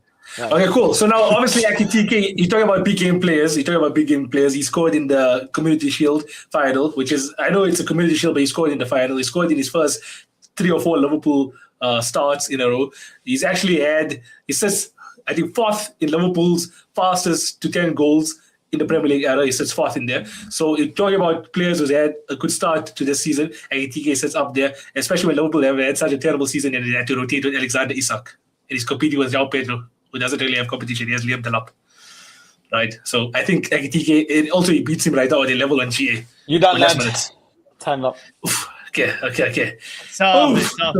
it's tough that. I mean, I wouldn't be able to It's do close that. though. Who's a winner? It's close though. It's close. Put in the chat. Chase. I think Chase should give the answer. Yeah, he does his thing. So let's hear. Who do you think won the debate? Had a But better who do you argument. think is the better player, sir? Yeah, who do you think had a better argument? Hopefully you could hear me in my 2x speed also. And for Tawheed, please keep this, save this, and put it out when Liverpool play Chelsea. Oof. I would love to hear what Max says also, but let's see what Scheist, what do you call that person in the debate that calls the shot on who won? There's a word for that. The judge. The judge. The judge. Okay, let's just say that. Yeah. I don't know if that's right or wrong. Boom. Why did I say that was wrong then if you think Ekitike is the better player? I thought I gave enough Extend arguments. that a little bit, just for fun, just for vibes between us, not for clips or anything, right? First, What I would let's ask say- Mark. Mark, Oh, who yeah, do you go think then, Mark. is... Who No, won- I'm who won good. the Well, debate? first, the debate, and then Oh, the player. okay. But both of you all had some good arguments, good points, good facts. But from an all-around perspective, I'm gonna go João Pedro. But from a this season Ooh. perspective, I would have been Ekitike, even though João Pedro got more goals. Who won the debate? Who won the debate? Yeah, purely on CR. Hey, it's tough. It's tough. Let's go with which is Inky Pinky Ponky. Nah, I'm joking. I'm sorry, Well, you said João Pedro, so I won. No, it's tough. That 30 seconds, bro. That went rapid because that's so many balls. that was good, bro. I think genuinely, João Pedro is a way more complete player than Ekitike. Ekitike is so inconsistent, which is fine because it's his first year in the Prem. It's his first level of top level football. Not saying he can't get to this level because Pedro's only really been this level of quality striker maybe for the last like 2 months. You know what I mean? Like João Pedro was great before, and bro, the way he burst on the scene at the Club World Cup, bro, we were not winning that without him. I thought, why the hell is he playing, bro? The goal he scored against Fluminense and the link up to Cole Palmer and the goal in the final, we don't win that without him. Like we just simply don't. Yeah, but it's true. But I think Ekitike, you have to look at the context. The context is this guy was rotated with Isak in the beginning, and he still somehow is finding himself in a debate. Isak comes, bro, he's out the team. Like let's be real. When he's gone, bro. Like, but it's not, it was never, when you rotated also, it was never based on form. It wasn't like, okay, Ekitike is off form now, let's bring Isak in. That was a mistake from start. Like you're taking out a guy that was performing to bring a guy that you essentially have pressure to play because of the price tag you bought him for.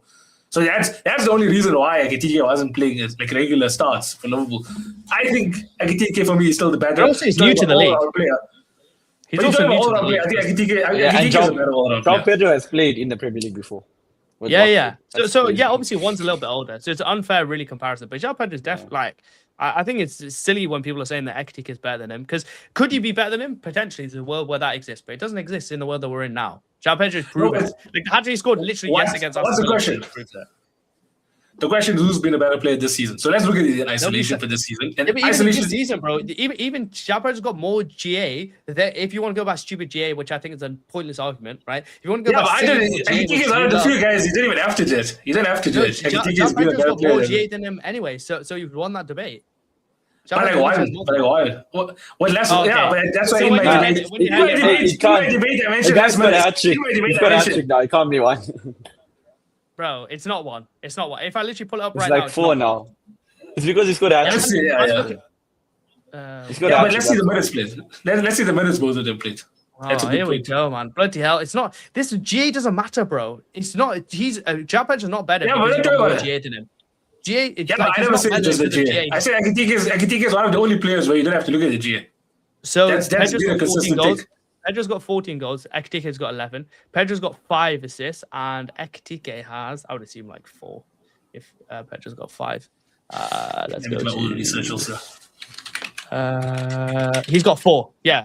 So Ekitike's got 15 GA, and Thingy has got 19. So there's not really that much in it anyway. Yeah, but- They're both pretty much. I mean, one's Yeah, obviously but- more by a lot, but I don't really think that's not the reason why João Pedro. But I think it's silly when people say João Pedro is better than Ekitike. No, I think Ekitike is better. But it is close. I think Ekitike is better.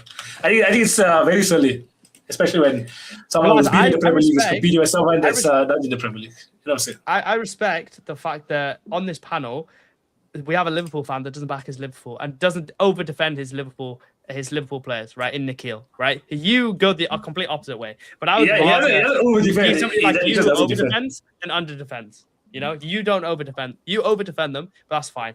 Like it's obviously Pedro is obviously better than Ekitike. I don't think that's really a question, but yeah. Obviously, Well, of course that's he where is. you Chelsea fans Of course get it he is. wrong. That's where No, of course he is. But it's not like Ekitike is a bad player. But how though? But I tell me how though. It's like comparing. I don't know. Let's compare. It's like going at the start of the season, going Vinicius, Doku is better than Vinicius, based on the start of the season, right? The first 4 months.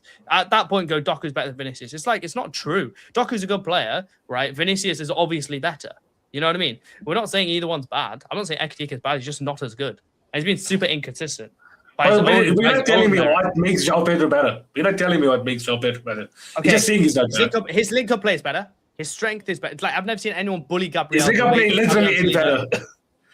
I would say they're similar. Have you not seen Verts and Ekitike link up? Yeah, it's nice. Clearly it's nice. not. But okay, so when we went 10 João men Pedro down, is more United, composed than Ekitike. Yeah, when we went 10 men down, right, and Cole Palmer went off against United. What makes you say that? Ekitike just must. Sorry, I'm just responding to Mac. I don't know what makes Mac say that, because Ekitike only headers. That's like the only thing he can't finish. He's been so composed. How many times this season Ekitike headers one-on-one chances and he's scored? How many one-on-ones did you finish? Like, that's when you talk about composure, one-on-ones. When you're running on goal, that's composure. He's great against Newcastle. I'll give him that. He's better than actually. Is it? Yeah, he's better than João Pedro against Newcastle. I will give you that. Why is that the same goal in the Champions League twice? Is that the same goal in the Champions League twice? And also, here's the kicker. Because if I didn't want to be the GA guy, right? But I'll bring it up now then, because Hamza wants to bring it up, right? If João Pedro, I didn't know. But either way, 19 GA compared to this guy's, what is it? 15 GA. But Ekitike has played 1,777 minutes, while João Pedro has played 2,155 minutes. So he played 400 minutes more. That's what I'm saying. GA doesn't mean anything. Like, we got more GA, probably got more GA per minute as well, right? But it doesn't mean, like, that's not why he's better, right? He's had to carry that attack, at least, even though Salah's not been there, right? Even though Salah's not been that great, he's had other players to help him along the way in the attack, right? João Pedro. I don't know who you're talking about. What? So now, both Florian teams onwards wasn't quality. You're saying Florian Wirtz from December onwards wasn't quality. I think Szoboszlai wasn't creating anything. Even Gakpo was chipping in. Bro. Gakpo's name should not even be mentioned. It is the month of Ramadan. The Shaitan is locked up, brother. How can you say Cody Gakpo? But we're very similar. That's the thing. One can't be clear of the other. We had nobody. We also have nobody. This Mo Salah ain't the same. Cody Gakpo ain't the same. Anyway, Pedro's obviously better. Ekitike could not do what Pedro did against Napoli, like where he turned the game on its head, right? When we beat West Ham, he was the one who turned the game on its head. João Pedro was the guy to do that. João Pedro is obviously better than him. What he did even yesterday to turn the game on its head was down to João Pedro, right? Come on, man. Let's not be silly. So do you think João Pedro has a higher ceiling than Ekitike then? Yeah, 100%. Because here's why I believe that, right? It's because, first of all, but does he have a better ceiling than Isak? No. No, it's talking about Isak. So you can't say it's like a Chelsea-Liverpool thing, right? Because it's not. Because I think Isak will be better than him. But if we're saying João Pedro and Ekitike, João Pedro is better. João Pedro just is better. Like, could he occupy in a big game? Could he occupy centre-backs the way that João Pedro does, right? When he was meant to be a 9.5. No, he can't do that. Ekitike cannot do that. But I think Ekitike can. Like, he's proven it. He's never proven to do that. Did he bully Gabriel like João Pedro did twice? No. But no, he didn't. There we go. He only played once. And look at who João Pedro's getting is like it being impactful against. I just think it's a silly debate, João Pedro Ekitike. I just do think it is, but it's fine. We can disagree. We can agree to disagree. No, I mean. Newcastle away, I would say, is a good one. Everton, he scored in the Merseyside derby, his first Merseyside derby. Scored against Tottenham. Scored 2 against Newcastle again in the return leg. So, like, those were, I would say, his big Premier League games. In the Community Shield final, first game for Liverpool. So, yeah, like, those were the big games. Nobody's saying he's bad. He's good, but he's just not. Yeah, I'm not saying João Pedro's bad, but, like, they're so similar. They're so similar, but the way you make it seem is like João Pedro is here. And Ekitike is here. He is, bro. He is. But time will show. No, he's not. Time will tell. Because the way I think it is, the perfect way of describing it is how you think the difference between Salah and Hazard is, like the gap you think it is. That's what I think is the gap between Ekitike and João Pedro. That's like we can talk about all day about like why that is, but I think that's what the gap is. I think the Salah Hazard is closer. I do think they're two different type of strikers, though. João Pedro is more of a versatile one, with like a hybrid type of striker. He did play whereas- left wing for a few times, surprisingly. Yeah, even number 10, he played for Chelsea so many games. And whereas Ekitike is more of like a pure instinctive striker. That's all. I think. Mm. Yeah. He's good, man. I think he'll be a good player. Premier League, we've scored. I would say both strikers have scored goals against like similar opposition. Did João Pedro score against Arsenal in any of the games? You said bullet. Did he score in any of those games? You get bullied. He scored in the. he scored in the first leg of the Carabao Cup. I think he might have. No, bro. Garnacho. Oh, that Garnacho. Oh, Garnacho got 2. Yeah. No, I don't think so. Then no. I mean, did he score it in the first game? So, That 1-1. Which He game? scored in the 1-1. I've no 1-1. Chalobah scored. Yeah, no. idea. in for Arsenal. Oh yeah. No, never mind.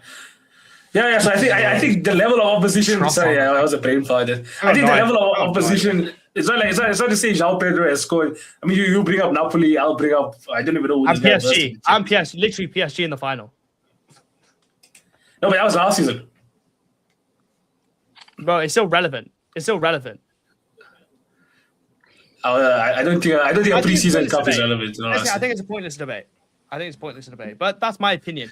I will have it, but I think it's a pointless debate. That's just my opinion. I told you 2 different types of strikers. But yeah, lads. Should we wrap it up then? Yeah, let's wrap it up. Okay, cool. Shice, I hope you enjoyed that extra piece of dessert there, no? On top of your dinner. Okay, cool. Thanks so much for watching, everybody. Thanks for being here. Don't know how well you guys do it on a consistent basis this Ramadan. We always Big get up to the 9 people. on average we always get on average about 7, 8, 9 people. So I even on YouTube, to be fair, even the numbers on YouTube sometimes competes with TikTok. So big up everybody that's watching. Make sure you like, make sure you're subscribed. More content is coming. Obviously, the clips from this stream will be coming out and we'll do more stuff. Let us know, DM us, comment in our post what type of content you'll want to see on top of all of this. We'll fly Hamza out and we'll do a crossbar challenge in Johannesburg. If you're subscribed, if we can get funded, because obviously we're on the TikTok creator program, aren't we? Because it's in the UK. So like the videos, share the videos, we'll fly Hamza out with all the funds. Make sure you follow in the account Prem Creme. Don't forget about that. Make sure you tell follow your Prem. auntie, tell your uncle, tell your father, your mothers, your sisters, your brothers, every single one of them. Mother-in-laws, father-in-laws, grandfather, everyone. Make sure they follow. Like fake accounts also. Right, yeah, exactly. 100%. Yeah. You definitely see we have the passion to invest in us. Oh my word, my man fell off. Literally just broke.